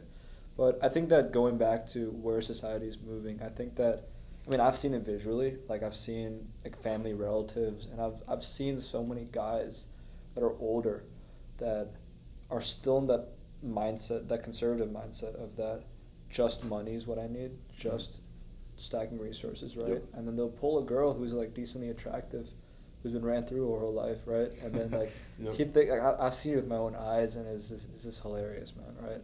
That this guy thinks he's a shit now because he got this girl, right? This high status, high quality girl in his eyes, right? Because she's a white girl and whatever, right? But when you look at the stats, like, okay, that girl's 3 years older than you, okay? She's older now. She's all the guys she liked in college were like football athletes and stuff that were like the jocks at the time, right? But now she needs like a nice little boyfriend, husband. Yeah, she got ran through by the jocks, and then she wants to settle down after. Like, and then she gets with the, I'm sorry to say it, but she gets with the Indian nerd from Cornell, right? And then, and bro, you do not want to be that guy. I'm telling you. Because then the thing is, like, you think it's all good, right? But then you start to realize that you get married and very quickly the intimacy just dies, right? And you think that the things you wanted, you're just not getting, and then you get convinced that that's just the way it is, right? And then, I think you told me this earlier, right? You give the boyfriend treatment, and you won't get the girlfriend treatment, right? And then you're just stuck in this sexless marriage for the rest of your life where you're just unsatisfied and you think that's just how it is. And you're just trying to figure out, like, I thought I did it correctly. I think I was talking about, like, male and female friends, like, why I personally don't believe that men and women can be like true friends. Like, yes, you can be kind of like acquaintances and like friends of friends, but the reason I don't think men and women can typically be friends is because that involves the woman getting the boyfriend treatment and the man not getting the girlfriend treatment. And what I mean by that is like the lack of intimacy, but the man is still expected to provide like protection in a lot of cases. Like if you're out and some dude snatches your girlfriend's purse, like you're still expected to go hunt that motherfucker down, right? Like, in relating that to what you were talking about with like the sexless marriage and stuff, if you're like not developing your looks at the same time as like what we were talking about, your money, like money alone is total cope. I'm not gonna lie. Yeah, I think it is. I gotta take a piss. Yeah, go for it. Dude, I got 2 good points that I thought of on my way to the bathroom. Yeah, let's hear it. So, like I was saying before I took a piss, money by itself, I think, especially nowadays, is total cope because like you gotta have so many different things just to be like. And I'm not saying you have to have a shit ton of things just to get like any girl. Like I'm talking like top tier, like dream woman when I say get girls. Like sure, you could get a decent looking like nice girl if you had just a few things. Like if you're pretty good looking, like good conversationalist, make decent money. But I'm talking like dream girl because I'm thinking about like what are my kids gonna look like, I want to give my kids the best chance at having a good life, right? So I gotta attract the highest quality girl I can imagine, right? And the other thing I was going to say is, you know the saying, like, happy wife, happy life? You ever heard that? Yeah. So I was watching a video, and this dude said, happy king, happy kingdom. And that shit stuck out to me. I was like, dude, that's a banger. Because think about it. Like, when you say happy wife, happy life, and I know what we were talking about, like, off camera just now. That's kind of an example of it. Like, happy wife, happy life. Like, kind of pander to your wife, do what she says. I don't think that's a good dynamic nowadays. I think, like, and the reason I think that is because when you say happy wife, happy life, that's making your wife happy, and, like, say no one else is happy, right? Happy king, happy kingdom, the man is happy, so everyone around is happy, right? Mm-hmm. So I think that's a better saying. Yeah. I hate that saying, happy wife, happy life. Hate. I think that this conversation, right, I think you painted it perfectly because it's for attracting the highest quality woman, right? Because you look around, and, like, most people do pull even if they don't have perfect looks, perfect status, perfect humor, and I think that's a realization I had this summer, because I'm like you more, like, I like to be OD, plan everything, like, optimize everything, right? Yeah. I think for most guys it's kind of cope, right? And I think for me it's been cope for my whole life, where it's like, okay, I need to have the perfect physique, I need to have the perfect humor, I need to be so good at teasing, I need to be so good at flirting, I need to be like, build all this insane confidence. And then I go extreme in each pillar, right? Where it's like, I'll start cold approaching like 100 girls in high school trying to build confidence, and I'll start like grinding in the gym to build this physique, right? And I'm like postponing that. I have this belief that I can't pull a girl until I achieve that, right? Yeah. And I think for the majority of guys who get stuck in this like this community of like improvement, like, think that's what you need. And I'm looking around, like, people do pull, right, without that. And I think that I realize there's kind of layers to it now, right? I realize now that literally all you need to pull is to be normal, I think. To pull anything, right? Right? Like, if you're a normal person who does normal things around normal people, you are guaranteed in the first 18 years of your life, as long as you don't look like total shit, to get with some girl at some point, right? Maybe it's a girl at a party, maybe it's for guys who have no intimacy. If you were just normal, you're, like, pretty much guaranteed, right? Like, for me, if I was, like, more normal the last 4 years, in terms of, like, you know, I was on social media the whole time, I actually drank and went out and with friends, I 100% would have gotten with a girl right now, right? It'd be easy. And I think that, I think a lot of guys say that, oh yeah, I could get with a normal girl, but I want the highest tier girl as my first girl. And I think for a lot of guys that's cope. And for me, it's been cope, and I'm trying to change that this year. Yeah. That, and I'm not going to start drinking or anything, but, like, I'm going to try to be more normal in my social interactions and who I hang out with. And, like, I don't need the highest quality girl, like, today, right? Yeah, for me, I know it's not cope because, like, you've done it before. I've done it, like, a shit ton for you, it's different because I think when it gets to your thing, right, I think that, again, simplifying it further, I think there's, like, 3 things that are important, right? Status, looks, and then confidence is, like, the gateway into both, right? Because, like, if you just have looks, you'll be fine. If you just have status, you're probably going to be fine, too. If you have status and looks, you get a lot of girls. But if you have confidence, then it's, like, that's, like, a gateway into both of them because, like, you're approaching more, so your status and looks pay off more, right? And I think at the next level, it's that, right? But I think it's, like, level 1 is, like, just be normal for a little bit and pull a few. Then it gets the more, like, elite, like, category of, like, where you're at right now, where it's, like, after you have some experience, then you should probably, like, prioritize getting some higher quality. Then you can be more selective. That's my whole thing. Is, like, if you become a better man in, like, all these aspects, you can actually demand more. And that's kind of where I'm at right now. Like, because I've had plenty of opportunities for, like, relationships this summer even. And, like, I've said no. Like, remember the girl whose name starts with an E? Remember her? Yes. Like, that was an opportunity for a relationship. But I was like, no, I have higher standards than that. You know, so it's just not really worth it for me right now, especially because I'm so locked in on bodybuilding, and that's, like, my main fulfillment and purpose. And, like, sure, I'm still getting with girls here and there, but, like, I don't know, it's just not, like, my biggest priority at the moment. And for you, like, it's 100% not cope, right? I say that because I think you're one of the rare exceptions in, like, this, like, self-improvement community because for some reason, like, none of the self-improvement guys pull at all. 100%.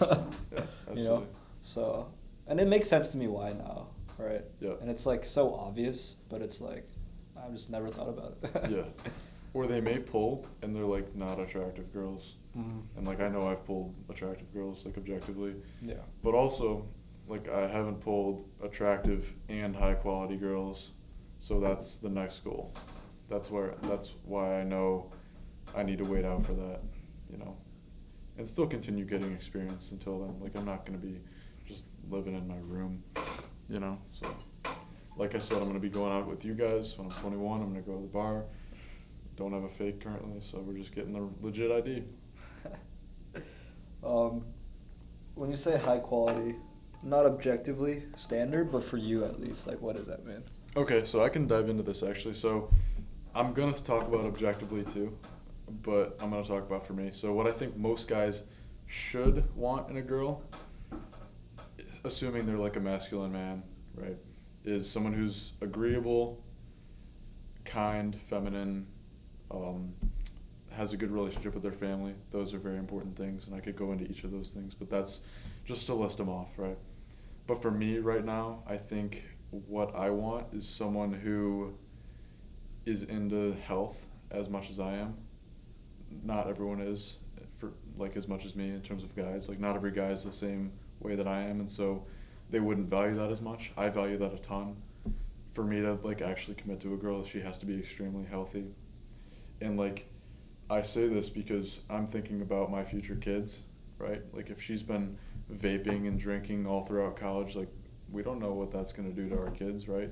Like vapes are relatively new in terms of like what goes into them, so we don't necessarily know the long-term effects. Like they could mess up your kids, you know. So I want someone who's extremely healthy,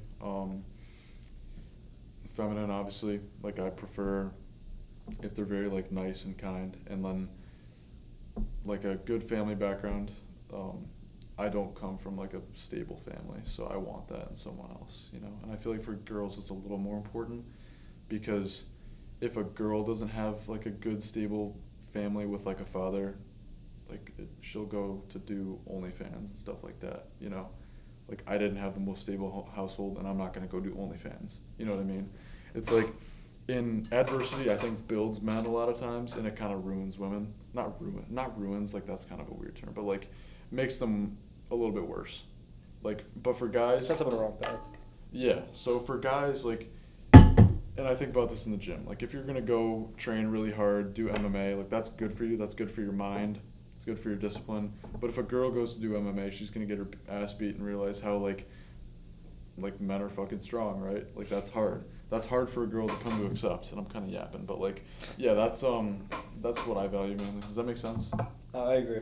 Yeah. What about you? What do you think? Are you looking for specifically?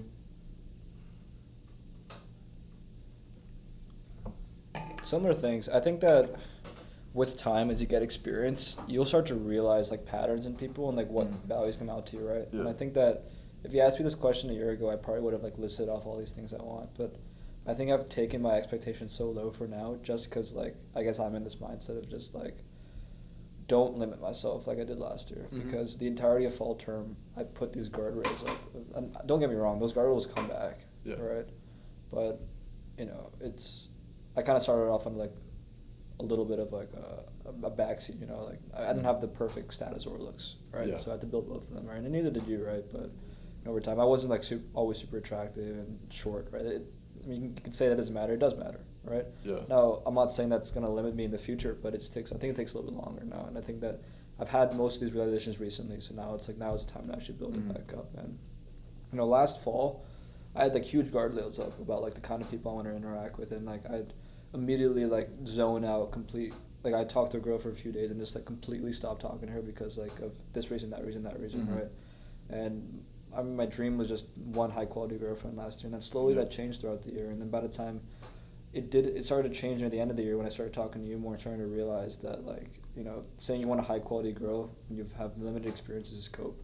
Yeah, because you don't know how to handle any girl. So how are you going to be the man for your high quality girl if you don't know what to do? Because like, what's the saying? Like, you gotta slay a lot of dragons before you get to the princess or something like that. I guess so. I guess that's the quote. But also that like, if you end up just being like a virgin till like you're 20, bro, that's not attractive to a girl. No, dude. Especially a high quality girl. Like she's gonna wonder like, why the fuck is no other girl wanted you? Yeah, exactly. No, absolutely. And the thing is, it's the opposite for guys. Like, you don't want a girl who has like 50 bodies. Exactly. I think we both want the exact opposite thing in each other, which makes sense, right? That's why we're attracted to each other, right? But that's why men can't like be hoes. You know, like they can be homemakers, but not like hoes. And it's also like that's one thing I have an issue with in terms of like the whole like red pill self-improvement space is like guys say you should rack up like 50 bodies, but then they say go find a girl who has 0. But they're at the same time they're making those girls who they want have 0 have more by doing that, right? Yeah, don't go so extreme. Like, I'm not saying, like, get with a few girls here and there, right? Like, just talk to more girls in volume, right? Yeah. But you don't have to go get 50 bodies, right? Yeah, you shouldn't have like a set amount. Don't go drinking every weekend. Yeah, don't just like try, because you realize you're kind of devaluing them a little bit when you do that. And so, like, I don't know, it just doesn't feel good. Like, that's why I do sometimes, but not like as much as I could. Don't be like too crazy. Not as much as I could, for sure. And that's intentional. Because, like, I don't want to perpetuate the problem that we're talking about. Like, pollute the population. Yeah, exactly.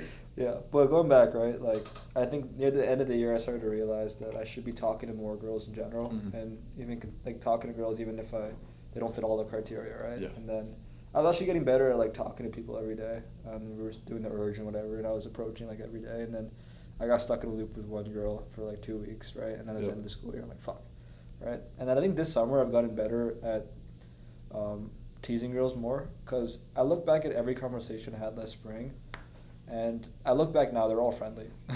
Very minimal teasing. And I told you that too. And I never understood what you meant, right? Yeah. And I look back at all the conversations I had that I thought went well were just friendly. It's like friendly interviews. That's pretty much. Yeah. And even with, like, the girl that went a little bit further with, right? I was doing a bit better with teasing her. I think that's probably why it got. Yeah. But, like, at the same time, like, it wasn't that much, man. Yeah. Right? And now I look back at this summer, and, you know, I've been supporting girls at the gym and stuff here and there, right? And I was doing pretty much, like, 1 a day, like 3 to 5 a week, right? Just like, I wasn't being OD about it, just, like, whatever it lines up. Yep. And just, I started thinking about, like, what are all the conversations I was having, and they're all the same. What school do you go to? What's your major? And they're all just boring, right? So I started to think, like, okay, if I wanted to flip the script, well, every girl I met's a business major so far. I'm just going to start cold reading every white girl's a business major. Yeah. That just elevated it. Exactly. I'll see a girl, I won't be like, what's your major? I'll be like, you're another business major, right? And, like, just little things like that has helped me to increase that skill, where it's like, now every time I talk to a girl, no matter if I'm interested in her or not, I'll always just tease her. Like, that's a great one that I use, bro. Like, just guess random shit about him and be like, you look like you like Drake or something like that. Yeah. You know what I mean? It's funny when you, like, just make up something that's completely off. Like, yeah, you look like you're from Alaska or something. Just be, like, stupid.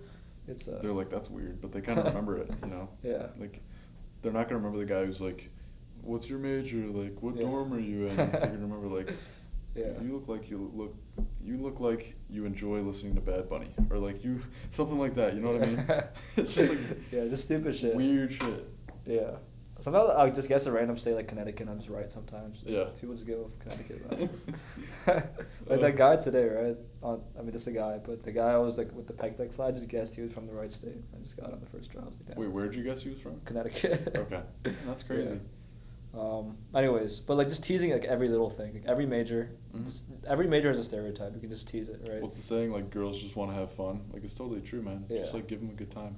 Like if they say they're an environmental science major, I'm gonna just keep saying you're a climate change major. Yeah. Or just something stupid, right? Yep. And I think that's significantly elevated the conversations I've had with them, because I only started doing that in the last few weeks of the summer, and the conversation quality just like increased by 10x, right? And if you constantly just continue perceiving yourself as like an idiot in terms of like talking to girls, you're gonna improve so much, because I'm sure you're gonna think you now is like not good at all, and I'm gonna think me now is not good at all, right? It's like you keep progressing, and you're never gonna be like fully developed. Like, life is a constant journey, and you're gonna keep getting better. You can't be like sitting here thinking that you know it all. Like, when we filmed our first or second podcast, I genuinely thought I had a lot of things figured out. I thought I did too, but yeah. And then I look back now and I'm like, damn, I really didn't have much figured out. And I'm sure me a year from now is going to think the same thing about me. So that's why I'm like, okay, I don't know that much. Like, I'm completely fine admitting that. And I think the fact that we do these podcasts like every 3-4 months for 2 to 3 hours at a time, they really like are like these bookends of different chapters, right? And you can just clearly see the difference, right? We just watched that 2 podcasts ago. It's like, where the fuck were we in life, right? Yeah, seriously. And that's what's fun about this, right? You really get to bookmark these different stages, and I think that's so valuable.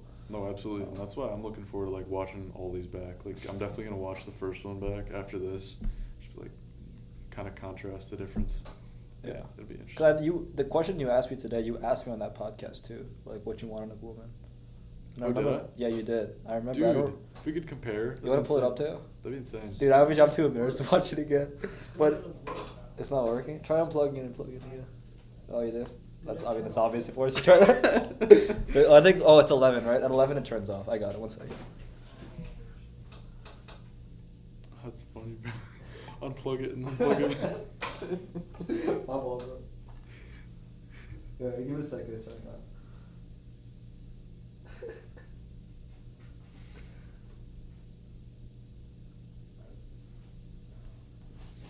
But yeah, going back to your question, because I just went on a long tangent. I think that, again, like last year, all these guardrails, and I think this year now that I'm starting to pick it up, I just want to interact with, my goal this year is just to interact with as many girls as possible. It's midnight, bro. No. It's at 11:42. I got scared, bro. Almost. Yeah, just try to find that segment. I think go to the timestamps, so I'll see it. What is it about? If you just go to the description, the timestamps are there too. Like, I asked him about what he wants in a girl or something like that. It's ID. Maybe in cold Persian girls, maybe. Here, how about It's one of those. Here, go to scroll down. Scroll down, scroll down, scroll down, scroll down.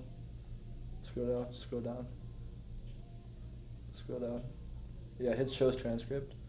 And try to do Control F and like ideal. Do ideal. I think he said that word.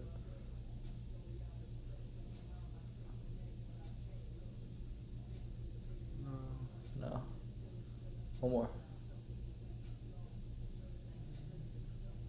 Dude, I know we said it.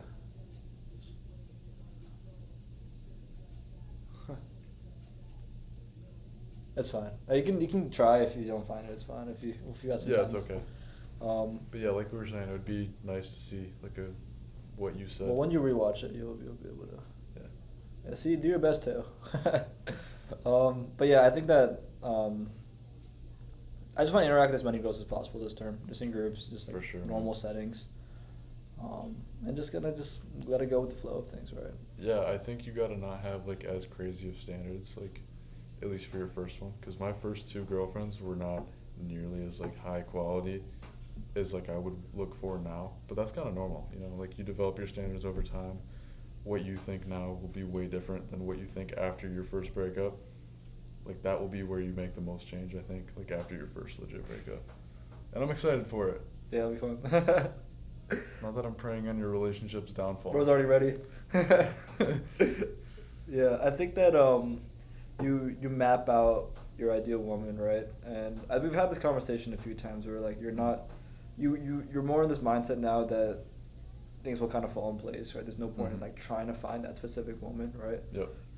But do you ever like wonder like what if the ideal woman, like you'll never find that person? Like does that scare you at all, or? Yeah, then I'll just like blast steroids and compete in bodybuilding and we'll be chill. No, but I'm serious. Like if I don't find like what I'm looking for, I'm not gonna settle for someone. Like, you know what I mean? Because that's gonna mess up my kids. That's gonna mess up my future. If I pick someone who, say for example, has 50 bodies, I know she's less likely to pair bond to me, and so she's more likely to cheat. She's more likely to divorce. All these things. I would not be willing to sacrifice that just to have a companion or a partner. Dude, sorry, just seeing the words he's trying is so funny. You just keep switching. Anyways, no, yeah, I mean, but realistically, like, there's a lot of girls that don't have 50 bodies and haven't drank, right? There's a lot of, like, absolutely girls that are, like, good partners, but, like, you have, like, the perfect partner in mind, right? So, like, where do you draw that line? Like, would you get with a good partner if, like, you couldn't find a perfect one, or, like? I don't think so. I don't think I would. Even if she had, like, a lot of the things I'm looking for, I really don't think that I'd settle necessarily. Because the things that I have in my mind that are, or let's just say this, the most important things, if we agree on those, that's probably enough. Mm-hmm. But if it's like, what's her favorite brand of like clothes, like I don't really give a shit about that. Like, yes. Well, more like, okay, let's say she's not as obsessed with health as, I mean, I guess a lot of things can change too, though, right? Yeah. I mean, absolutely. I guess you'll be dating her for a while. You'll see if she's able to evolve into you, right? And but that's one thing that I would not sacrifice is her views on health. Like, a few things that I wouldn't sacrifice are probably health, politics, religion, how to raise kids. Yeah, those are the main things that come to mind because those are super important. Like if you disagree politically or like on how to raise kids, you're cooked. Do you think that let's say you've met someone, right, and over the years you see that she changes and molds around you, right? In that case, you're probably like... Which should happen. Yeah. That's a pretty likely scenario, right? I don't think that two people meet and they're just like meant for each other. I think you kind of build with each other a little bit, at least from my current understanding as an almost 21-year-old, but I think it's pretty realistic. Like you meet and then you kind of have similar interests at first, and then you're like, oh, like you like this, I like this too, like that's cool. Mm-hmm. And then you continue to build, and then you take things more seriously, and it just works out that way. But like I said, you have to agree on a lot of very important topics. Yeah, it's funny because I just don't think most people even care that much. Yeah, and then they wonder why they don't, and then they wonder why the divorce rate is like 60%, and then why people cheat, why there are sexless marriages. It's because they don't agree on these fundamental things, right? I feel like that makes sense. I mean, we're here like at 18, 20 years old. I mean, not 19, 20, 21 years old, planning this shit out. Yeah. No one like thinks about it. Nobody cares enough, and then they wonder like why they go through life, and suddenly they're unhappy at 40, and like sexless marriage, kids don't like them, they're unfulfilled with their job, all these things. It's because they didn't think about it at our age. Mm-hmm. And they just probably settle for the first or second girl they've had. 100%. And thinking that that's as good as he can get. And that's like a massive issue. Like. Yeah. That's why I'm worried about, like, I need to start getting experience as early as possible, right? Yeah, because say you're 25 and you meet a girl, she's going to want to start to settle down, right? And if that's your first relationship, what do you tell her? Like, you tell her that you want to play the field a little bit more, and no, you can't. You can't do that. That's why you got to do it at this age. And I'm not saying go out and smash a bunch of club rats. I'm saying like, talk to more girls, get in a couple relationships, like figure out what you want in terms of your standards, those sorts of things. I'm glad I look back at high school, and I think I made a lot of mistakes in high school, right? And I think that the biggest one is how much I valued the idea of my reputation. But at the same time, I look back and I'm like, thank God I cold approached like hundreds of girls. Because it's like, now it's not super difficult for me to like have the confidence to. Mm-hmm. And in reality, like if you look at how people meet girls these days, like if you don't have a lot of like social connections with like groups of people that you can meet girls through, the fallbacks are always like skeeps, parties. I mean, I guess majority of people meet girls through like first social connection and maybe like clubs and stuff like that, right? But the volume at which you're meeting people, it's just not that high. I don't think that's the majority. I think the majority is like skeeps and stuff. Okay, well, let's say there's 3 categories, right? Or let's say the majority of people who get into good relationships comes from those 2, right? Yeah. But the majority of the average guy getting intimacy is probably like skeeps, Tinder, frats, right? Yep. And I think that the problem with that is that most people don't know where to go to meet girls, right? Mm-hmm. Because it's not normal to approach people in the gym. Yeah. Like nobody, I was looking around, I'm like, why am I making this game so hard for myself? It's hard, man. Especially for me because I work at a gym. You know what I mean? Yeah. And like if I can't get fired over approaching a girl, you know what I mean? Like, it's just not worth it. But also at the same time, that might be a little bit of cope. Like, there are ways about it. You can just say hi. Yeah. And I'm just glad that, like, I think because I did it so much in high school and, like, I ruined my reputation in high school. Everyone hated me, right? Yeah. I learned so much that it's, like, I feel like, first I have the confidence to do it now, where it's, like, I can pretty much, like, do one every day. Like, I'll find some time where I'll follow the urge. And, like, I did one today. I did one, like, 2 days ago, right? It's, like, normal now. I don't have to say it every time I do it now. Yeah. But the thing is, like, you learn how to do it without tarnishing your reputation anymore, right? Because now it's, like, before, in spring, I was doing it wrong, where it's, like, I would just, like, cold approach a girl with the sole intention of, like, okay, if it goes well, I'm getting her Instagram. If it goes well, I'm getting her number, right? Yeah. Now it's like I'm trying to build like this slow interaction of like I want to just get to know as many people as possible, right? So I'm literally just gonna like approach girls in the gym, just practice teasing them.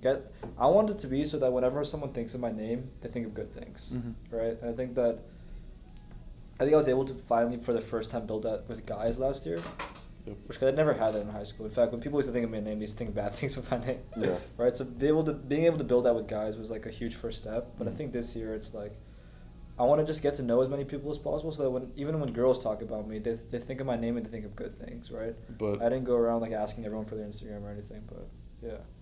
A little pitfall I foresee you getting into, though, is being friend zoned. Because I went through a very similar thing that you went through, like, I had a group of probably 3 or 4 friends that were all girls that I talked to you about. And deep down, I was harboring, like, feelings. Not like I was wanting to be in a relationship with them, but, like, I was attracted to them, right? And they weren't attracted to me. And that's hard to accept. But, like, that's a pitfall that a lot of guys get into if they are friends with a girl. And, like, I don't want you to get to the point where you're friends with a ton of girls. Like, they can still think good things about you, but you gotta, like, push it to a certain extent. Like, you can't just be satisfied with, oh, I know her and I say hi to her every once in a while. Like, if you foresee, like, okay, this girl could be, like, a decent girl for me, potentially, and you don't necessarily know that all the time, but, like, say, for example, you meet a girl in the gym and you get along and you have a few common interests, but you're, like, saying, I want her to think good things about me. Like, I don't really think that makes sense. I think you need to, like, have an intention of being in a relationship and not use, like, I want her to think good things about me as cope. That's just my opinion of that. I think that makes sense. And, you know, I don't know how it's going to end up playing out. That could end up being how it plays out, right? But I guess maybe I can kind of describe, like, the ideal scenario. Yeah. Because, like, whether it ends up happening or not, we don't know, right? Because that's what we're going to learn and see, right? But at least, like, what I imagine happening, right? I still approach people as normal, right? Like I was last year. Last year I'd go for the number if it goes well. But this year it's more like, okay, I approach her, I'll tease her a little bit, whatever, like, just, like, normal stuff, right? And I would say that my method of getting to know her will be to, like, invite her to something I'm doing. Yeah. Right? Like, let's say I approach a girl in the gym, right, and I'm talking to her. I'm like, oh, yeah, like, me and my friends are doing XYZ this weekend. Come, right? Bring your friends. That's, like, a segue into getting her Instagram. Yeah. And then that's a segue into, like, interacting with all her friends, right? Yeah. Now, if there's, like, an individual person where it's, like, significantly better than the rest, or, like, individual person where I feel like, you know, I want to get to know her a little better, like, maybe I'd first do, like, 2 or 3 group hangouts, but then immediately, like, don't waste any more time than, like, you know, ask her on a date or something to get to know her better. Because remember last year with the last situation, I'm not going to name drop her, but, like, you spent a long time, like, planning, and you would think about it all the time, and, like, think about how much mental energy that cost you versus if you just were clear with your intentions from the get-go, right? Like, if you said that, hey, I want to take you out, and she say no, right? Like, that would save you all that mental energy that you invested. You're like, how do I plan this library date? Like, you know what I mean? Like, if you would have just been clear with your intentions in the beginning, she wouldn't have, like, felt like you were friends as much. Because I feel like you knew deep down that, like, she didn't maybe really like you that much. And so you were kind of delaying that. What do you think about that? I think I never, like, I wasn't sure in the beginning, right? Yeah. I think that I thought there was good energy there, right? Again, like, I didn't know, like, how to tease properly, but I think I was doing it more than usual. So I had a feeling that maybe there was some potential there, maybe. But I think that when I look back at, like, how I would have approached it differently, right? Maybe you're looking back at it that I should have had my intentions clear from the get-go, right? I guess now I look back, it's like, okay, why do I keep hanging out with her one-on-one? Like, why am I so obsessed with her? Yep. Like, I guess my mindset would have been that instead of that, like, okay, maybe I did the one gym date, right? And then, I'm not the one gym date, the one, like, we hung out in the library once, right? Then, I guess what I would have done differently that day is, like, whenever something would come up, like, oh, yeah, like, we were going to the swim party that weekend, I would have told her, you should come too, and, like, bring your friends, right? And then, like, I wouldn't have been in such a mindset that, like, I met this one person finally, I'm going to make this work, right? I would just be like, whatever, okay, like, she's attractive, like, she's nice, right? Have her invite her friends over, like, make it more of, like, a normal thing. Like, don't be as obsessed with it, right? Just to get to know people in general. And then through that, meet her friends and everything. And if it was meant to happen, then, like, eventually I'd make a move on her like I did, right? I don't think I should have made the move from the get-go. I think I just shouldn't have been as obsessed, I think. Like, I think I should have probably, I think that the escalation of it was fine. Like, okay, first I hung out with her twice, then I asked her out, right? I don't think the problem was there. I think the problem was that I shouldn't have been planning it all in the first place. I should have just been like, okay, it's another person, right? I hear what you're saying, but she perceived the whole interaction as, like, a friend interaction, and that was clear in her reaction to you saying that you wanted to go get sushi, right? Yeah. Like, it was clear that she thought you were friends. And so whether you do that at the beginning or a little bit later, like, at some point you have to make it clear that you're into her romantically, and all I'm saying is it's better to do it earlier than later because you invest a lot of mental energy and time and stress into it if you just delay it. Does that make sense? Yeah. Do you think it's always a good thing to just like from the get-go No, like ask her out? I don't, but I think in that situation it was. Why is that? It's hard to kind of explain like why sometimes you should do it early on. It's kind of based on feel, like in my experience. You obviously want to make it clear from the beginning that you don't want to just be like friends. I think that's the case in every situation. But yeah, me personally, like I won't spend time with girls unless I'm into them, you know, so I don't know. It's just how I work. Like, I don't know. I don't really enjoy spending time with girls if it's not like romantic. So I don't know. It's just me. Yeah.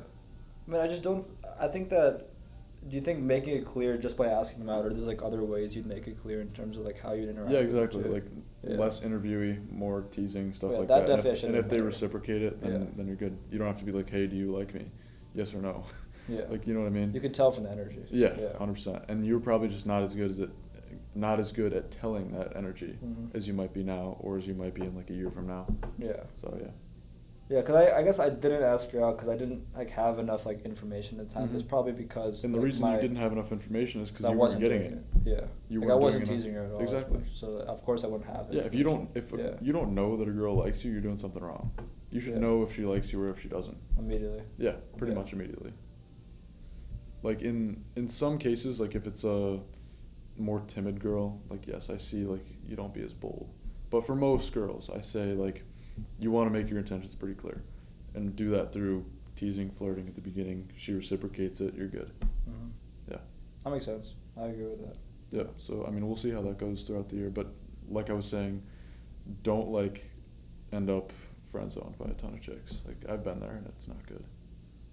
Do you think that happens if like because in your example, right, there's like how many friends did you have in that group? You're probably only hanging out with them on a repeated basis. Yeah, right? probably like 3 or 4. Right. Yeah. So like over time, like I guess you had feelings for them, right? And they didn't reciprocate that. So you're in a I guess like the worst part of that's just the feeling you have like about who you are as a person, right? Yeah. I mean, it just feels like shit if you're just a guy, right? Yeah, because you just seem like you just think that, you know, you're not attractive and all that stuff. And in my experience, every time I've been rejected, like I've gotten way better after it.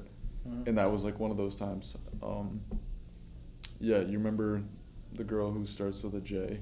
Remember her? Oh, yeah. Yeah, so it was the same thing with her. Like, after that, remember I went and got all those clothes and stuff? Yeah, I remember. And then the girl after that, I went and like did a bunch of other stuff. It's like every time I get rejected, I like build on it. The J one was interesting because you took it really slow with that one. Like that was. Yeah, no, I took a long time with that one, and that's why I think if I went for it a little earlier, it would have been good. Because don't you think sometimes it's better to take it slow? I feel like I don't think what you did over there was that one was like 2 months, right? Maybe, but it's so hard to gauge it sometimes, and I wasn't being as like bold as I am saying to be now, you know. So, yeah, it's interesting. No, but you're definitely right because even in that scenario, like how many times you hang out with her one-on-one? It was a lot, right? A lot, and I quite literally put myself in the friend zone. Yeah. You know. And I guess I mean you're probably just seeing that potential of like happening to me this year again. Yeah. Right? So it makes sense, right? I mean, and then you put all that energy into it, and you're just like wasting your time. Do you think most of like the successful relationships you had have all been like immediate? You've seen it from the get-go. Yeah, it's like an instant click. My first girlfriend in high school, we met. We were talking about what's better, Donda or Certified Lover Boy, the albums, because they came out like in the same week. Yeah, I remember that. And we legit clicked like instantly. And what's funny is was it Donda or CLB? I liked CLB more personally. I didn't really like Kanye as much at the time. I don't know. I like them both pretty similar now, but that's besides the point. What's interesting is the most successful relationships I've had, the girl has been into me first, which is pretty crazy to think about. And I think that's because each time I was like very attractive to them specifically. And like if a girl's into you first, you know that she finds you attractive. There's no guessing. There's no like friend zone, right? It's just like right into it. And I think that's a good way to go. And the way you maximize that number of girls that would approach you first, and I'm not saying that's like the best way for everyone, because girls that approach first tend to be a little bit more masculine, right?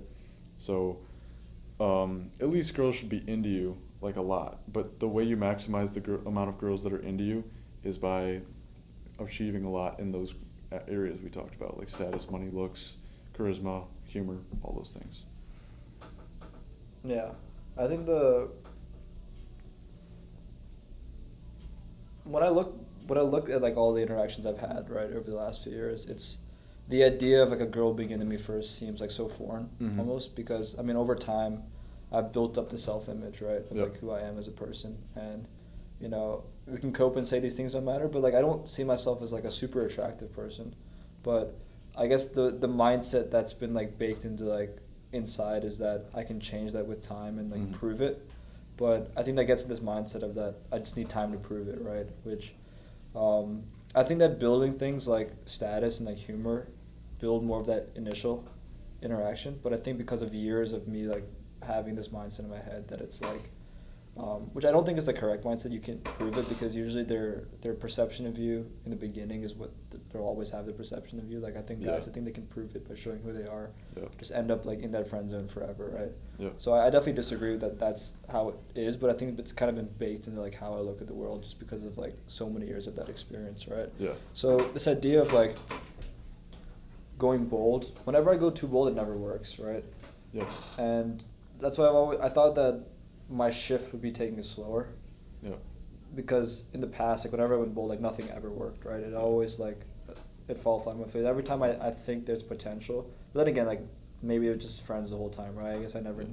It's hard based on like what information I have from like the experiences I have too to really gauge like what works, what doesn't work, right? But wait, hold up, I gotta piss again, bro. I drank that whole bottle of water, bro.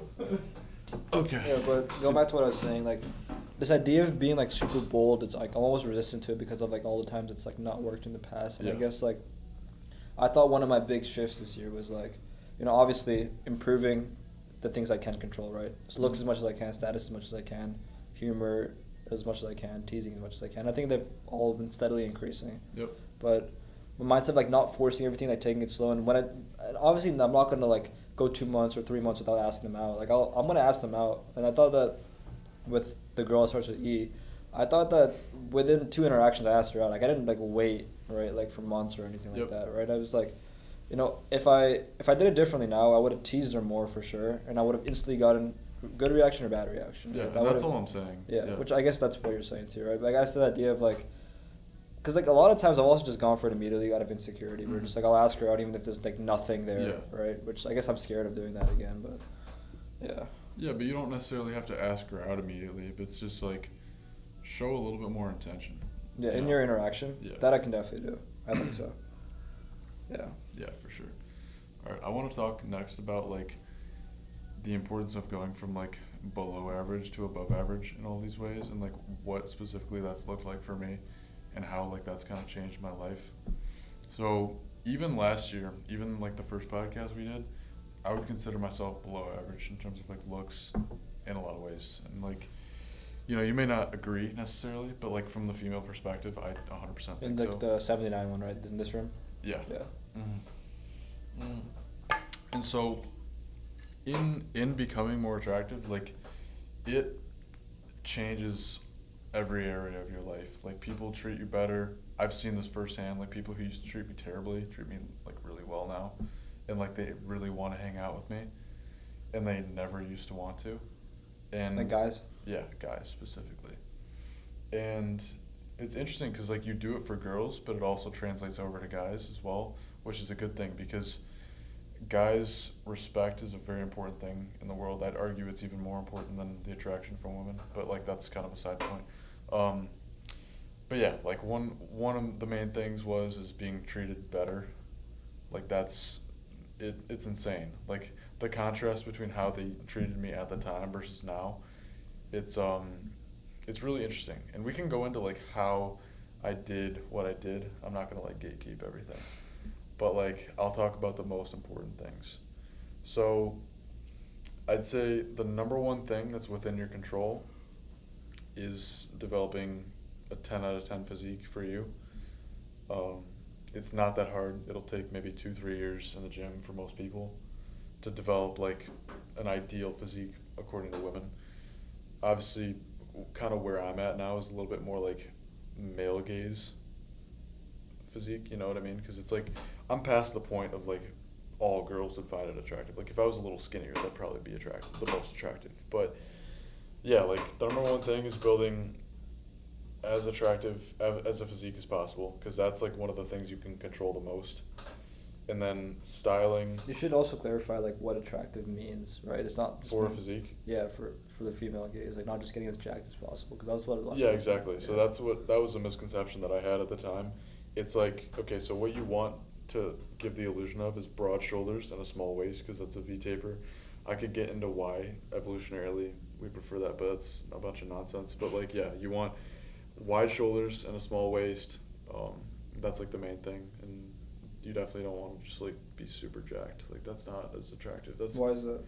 Because men are typically the ones who find that like more attractive, not like attractive like gay, but like intimidated, like respect, that sort of thing. And so, does that make sense? Yeah. Yeah. So like, you don't want to get crazy jacked because girls aren't going to find that attractive. So like, the ideal is probably a balance between the two. Is like big enough to the point where guys respect you, but like not too big to the point where girls think you're fucking gross. You know? So, alright, so we covered physique.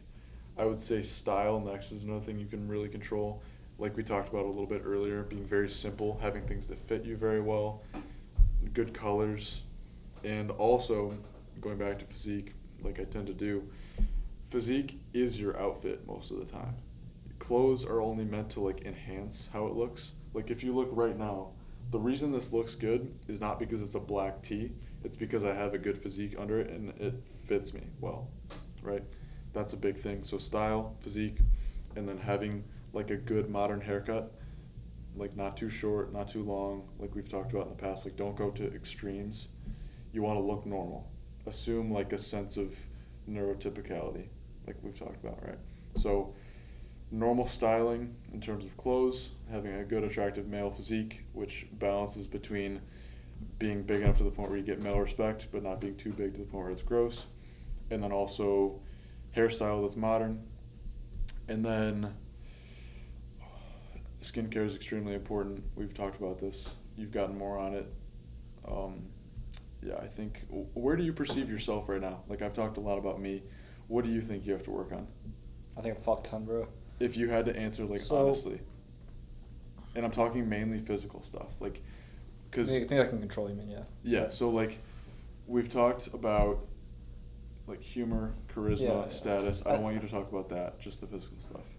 I think I'll kind of map it on different timelines, what I'm thinking. Because I think in the long-term timeline, building a good physique will help a lot. Yep. I think 140 lean we talked about. I was thinking 150 lean before, but I think 140 I agree, lean. But like soon you should try and hit 140 lean. Yeah. And that's why I'm saying trying to cut or like maintain where you're at right now is not a good idea. Yeah, just like I want to start my bulk in October just because like I can't imagine over the last month, like I'll be playing spike ball all the time, I'll be hanging out outside all the time. I can't imagine like stressing over meals right now. Yeah, that's fine, but you realize there's a trade-off for that, right? Yeah, like, I think there's a trade-off and I'll accept that trade-off. Yeah, because that's fair. I think that starting as soon as I get cold in October, I'm going to go back in the bulk, go up to like as much as I can until it gets warmer again, like 140, 145, 150 as much as I can. Yep. Cut down. I mean, I think that physiques matters a lot, right? But I think that one of the things that I think has the highest ROI for me to develop right now, at least like what I think right now, is building more of like the personality of like the humor, teasing. Because I think I've started to build that more in the last few weeks and I'm getting a lot better at it. Yeah. And I think just through pure like approaching as many girls as possible or just pure interaction with girls, I just want to really like check that off, like make a significant jump. Because I think 2 months ago I don't know what the fuck I was doing. And like I only started to realize that in the last month, I feel like. And I think I've already improved so much. So I think while the weather's nice, while everyone's coming back, while I'll be meeting as many people as possible, right? I don't want to get in this mindset right now of like, okay, I'm going to build a physique to attract girls. I just want to go in this phase right now where I'm just interacting with as many girls as possible. Yeah. And I think from, I guess, the standards of girls I'm going for right now, I think that I don't need the craziest physique at the moment because my goal right now is like the most attractive woman. Because that's obviously the ideal long-term goal, but I think where I'm at right now, all I really want to do this semester is just be normal, work on my humor, teasing, the interaction with the woman component of it, right?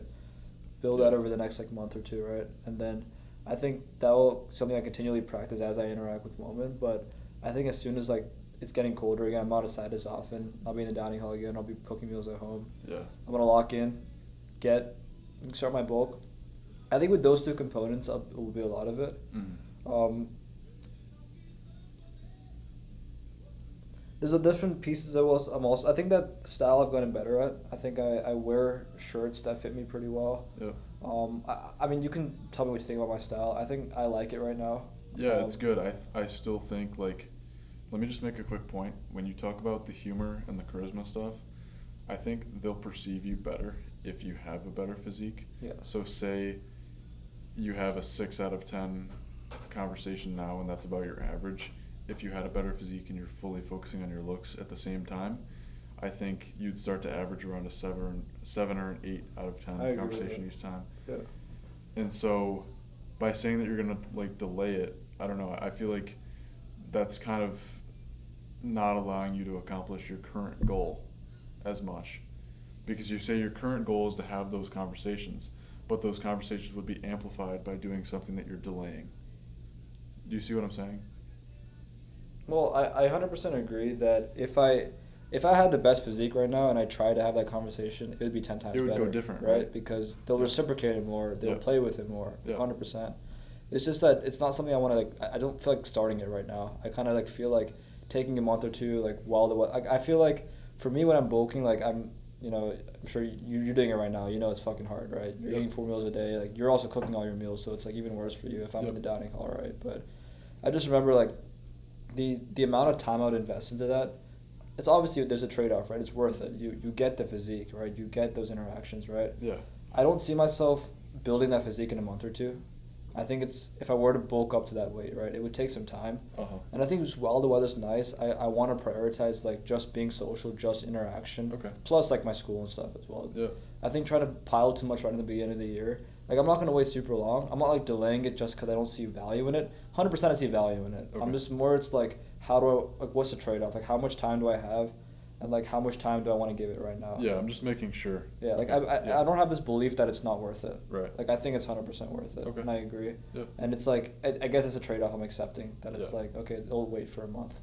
Yeah. Right, but... Yeah. I got you. Yeah, it makes sense. But yeah, I think the hair thing is interesting, too. Because... it's starting to grow a little long. Because I never get it, like, longer than this, right? Yeah. And I'm going to experiment with it being a little longer. You'll have to play around with it, because there's so much you can do with it, too. Like, there's so many different, like, styling things that you could do. So it's interesting. Like, I would look at something, like, more modern, maybe. Because, like, that's kind of what I'm going for at the moment. Like, you know the one I showed you yesterday? Like, that's kind of, like, the more modern type. So I think even growing it even longer would be good. Yeah. So when you get it, like, when you're getting a haircut this week or tomorrow, right? Like... Yeah. What do you, since you're not, like, getting it fully cut, like, what are you kind of going for? Just, like, on the sides mainly? I tell them just, like, clean it up, because, like, you know, the hair on your neck will get longer and stuff, and then, like, make it look less puffy, because I'm literally getting my hair cut tomorrow. This is like a topic that I think of every time I'm on the podcast, because every time I go on here, I'm, like, about to get a haircut the day after, I swear to God. Yeah. like, I never have a fresh cut when I'm on here. We'll get it eventually, but yeah, like... I don't know, just cleaning it up, pretty much. And so that's what I do with you, but we can talk about it more, 100%. But, like, I think that's the most important stuff that you can be doing right now. Even more than getting that experience is, like, priming yourself to get better interactions. And I know you want to delay the physique stuff, that's fine. But just work on other stuff, too. Yeah, I mean, I'm keeping other things in mind. But also, I feel like I also have this mindset right now that...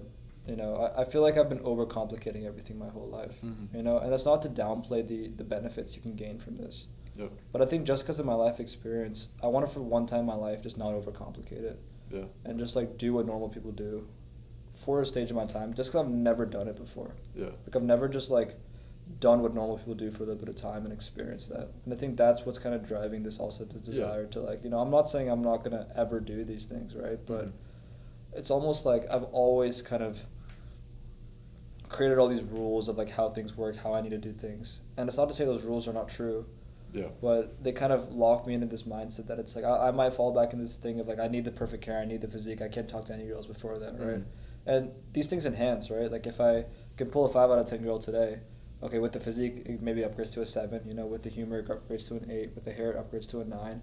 But like realistically, I'm not going for the 9 on the first try, right? I want to get out of this cope mindset that I've been in, right? I'm not saying like anyone else has been in that, but for me, it's stuff like I need everything to be perfect, right? I just want to go. Like I see guys that are skinnier than me, that are shorter than me, pull because they don't give a fuck and they don't think that hard, right? And I think that's what's driving this desire for like just a month or two. Stop trying so hard, just be normal, and I guarantee I can see more success from that. Because, I mean, look at how you look when you pull your first girlfriend, right? You know what I mean, right? And I was worse than that, too. Like, dude. And, you know, I see the value in it, but it's more this balance of, like, spontaneity in some phases. But, like, I'm going to get back to it when I'm, like, I can free myself from the structure that I put myself in for so long. And I think that's what's appealing about doing this now. Yeah. And the funny thing is she was one of the most attractive girls in my high school, and I was not.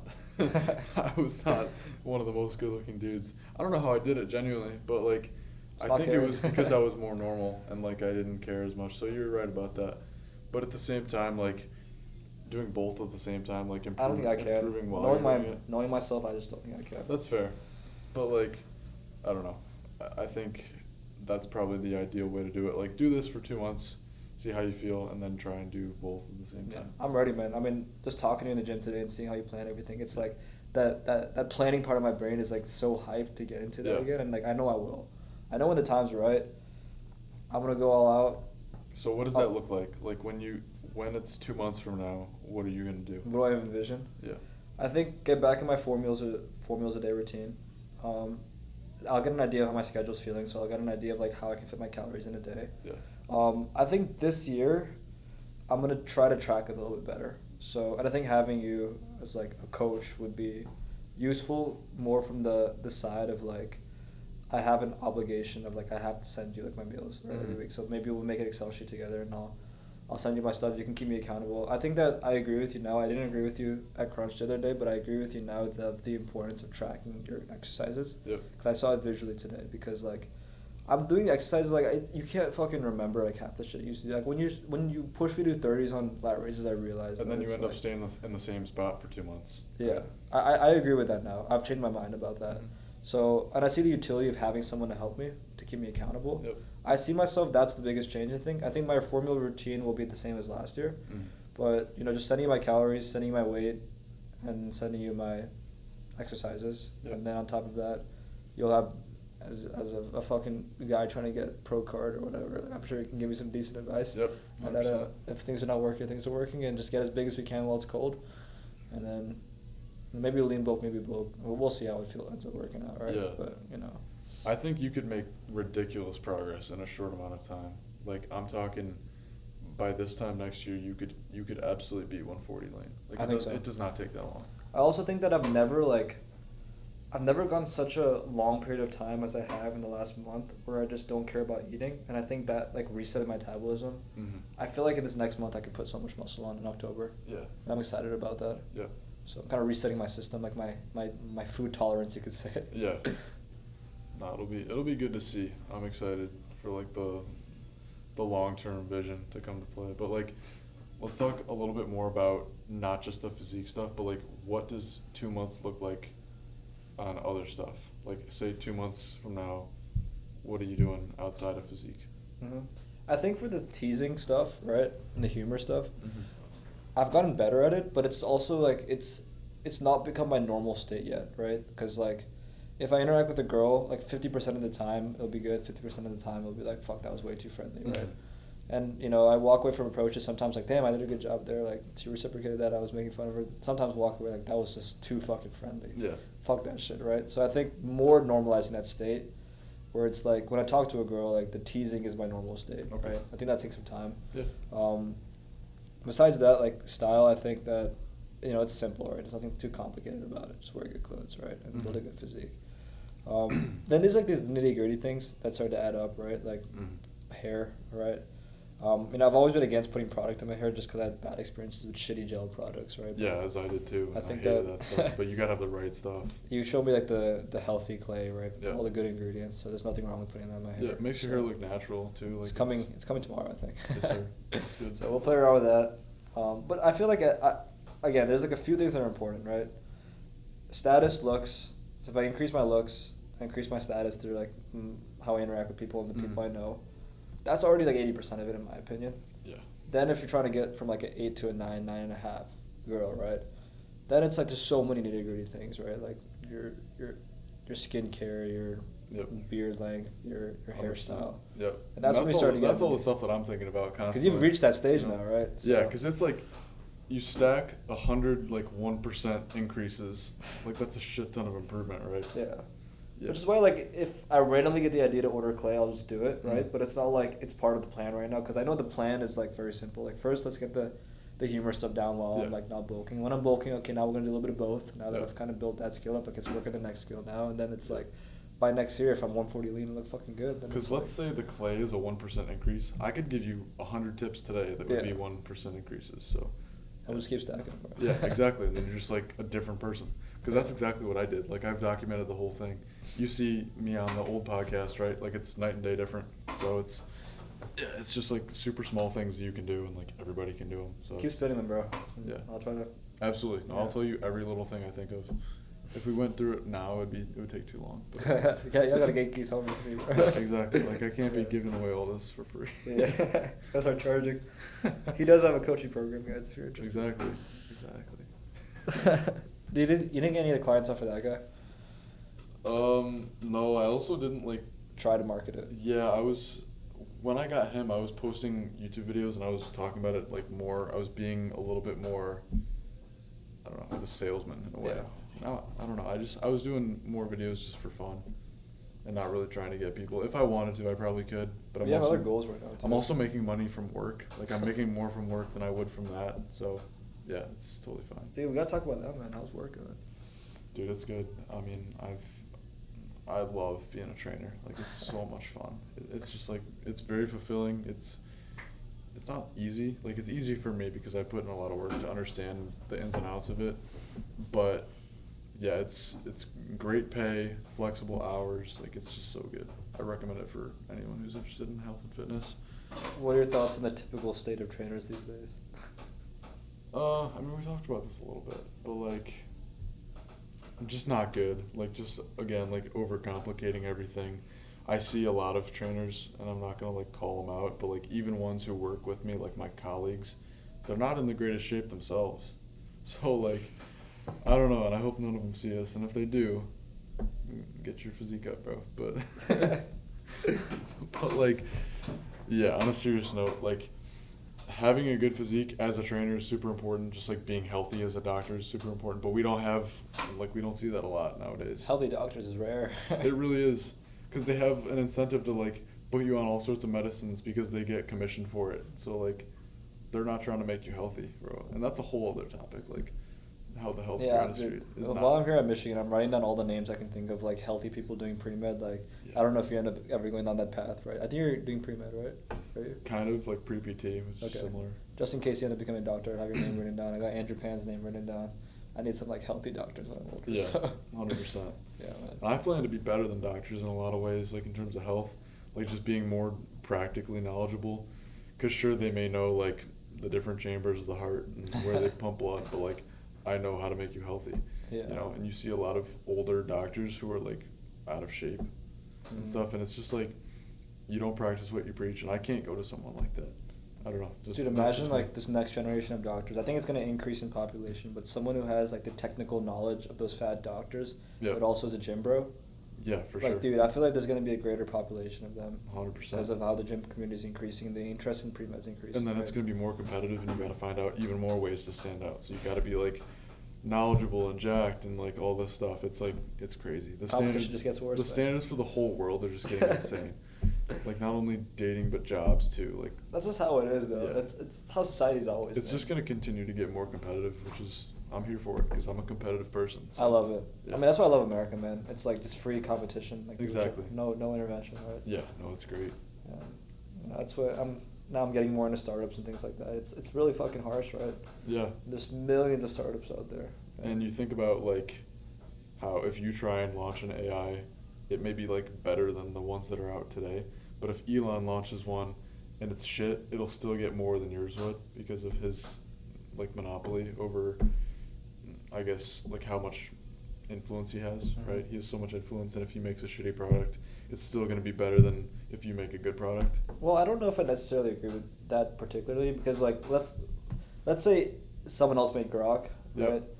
It wouldn't be as popular as it is right now. We both agree that, right? Yep. But ultimately, the better product in the long run wins, I think.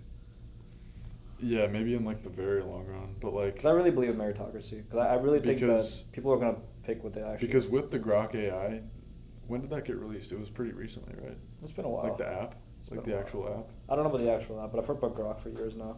Yeah, like the X thing, right? That's been around for a long time. But the Grok app, like that was most downloaded on the App Store, like pretty recently. They might have just launched in like a mobile form, but they always had the Grok on like Yeah, for sure. But like the mobile app, that was released I think pretty recently. Yeah. And it had like the #1 downloads, but if it might not even be that good. It's probably just its popularity. Then that's what I'm saying. Yeah. No, I agree with that. Yeah, but I think that the thing now, it's the changing landscape, is that before, if you had like a unique idea, it was you didn't really have to gatekeep the idea because of how creating it's hard. Mm-hmm. If I thought of this app, the sports app, right? It's like, sure, if a few people find out about the idea, not a big deal, because I have to put the work in to develop it. Yeah. But now, like, because of AI, development cost is so cheap for an app that any average coder can make it pretty quickly. Like, I made this app pretty quickly, right? Yeah. Like, I coded the whole thing in a month, right? Yeah. I don't even know that much, right? Yeah. I think because of that, you kind of, like, even if you have, like, a really nice idea, if it's just software, anyone can replicate it like that. Yep. Because of AI. So it's going to be really interesting, because, like, that's why I texted you the other day, and I'm like, I'm thinking about, like, double majoring in, like, BME or something, because it gives me, like, this technical edge where it's like, if I have an idea for a startup in BME, well, an average guy can't compete with me because, like, they need a little bit of BME knowledge, right? Uh-huh. So, but it's like, I think as you're saying, the world just keeps getting more and more competitive, and it's like you need to find ways to stand out, right? Yeah. In the startup realm, that's like, you know, getting some kind of knowledge that AI can't really, like, replicate, like hardware. Yeah. So 100%. But it'll be interesting, man. Yeah, because if you just know about computer science, like, AI is going to know way more than you. But if you know about computer science and biomedical engineering, like, you're set. And don't get me wrong, like, you probably couldn't make the app, right? Because you still need a little bit of computer science knowledge. Yeah, for sure. But the thing is, like, I probably couldn't have coded this app without AI. Mm-hmm. So it's like in tandem. It's like now I'm competing with every CS student in the country. Yeah. Right. So it's like fuck. Right. But yeah, the world just keeps getting more and more competitive. Yeah, for sure. It's good though. So because it makes on your feet. Yeah, it makes you stand out a lot, and like I don't know, like because so many people are like average or below average now. Like the elite is like a lot harder to achieve now than it used to be, I think. I think that's why there's a growing population of like the victimhood culture, because it's like you look up and you're like, that's never happening. I'm just gonna shit on the whole system. I think there are like way more average people. Like there's a way bigger pool of average, but elite is like getting smaller. So it's interesting. Yeah. Yeah, but if you ride the wave, you live a great life. So. Yeah, absolutely. All right, man. Is there anything we haven't touched on? It's midnight. Yeah, not that I can think of. This has been a good, like, late podcast, though. Like, it's nice and chill. Like, I felt, like, mentally fresh for the whole thing. That's good. It's pretty good. Yeah. I feel like if we did it in the morning, I'd be, like, cooked. I don't know. The brain fog would be hitting. But I've been studying pretty well at night recently, so, yeah. You know, it's been nice. Yeah. But yeah, man, it's a good check-in where we're at. Absolutely. A lot of deep talk, funny talk, and serious talk. For sure. And I think we both have a lot to reflect on. I mean, definitely for me, because I think before I had, like, this vision of the year, but it was, like, vibey. Mm-hmm. And now it's, like, by talking about it all out, I have it like more set in stone now, like where I see myself, which is helpful. Right. That's good. You know. Yeah, I'm excited to watch it back. It'll be interesting. Yeah. We'll check back in by the end of the term or next. 100%. Yeah, we'll run it back in a few months and see. A bunch of stuff will be different, I guarantee you. I'm just curious what else could be different at this point. Yeah, I'm sure we'll find a lot of stuff. Yeah, man. All right. Good night. Yep. Thanks for staying tuned.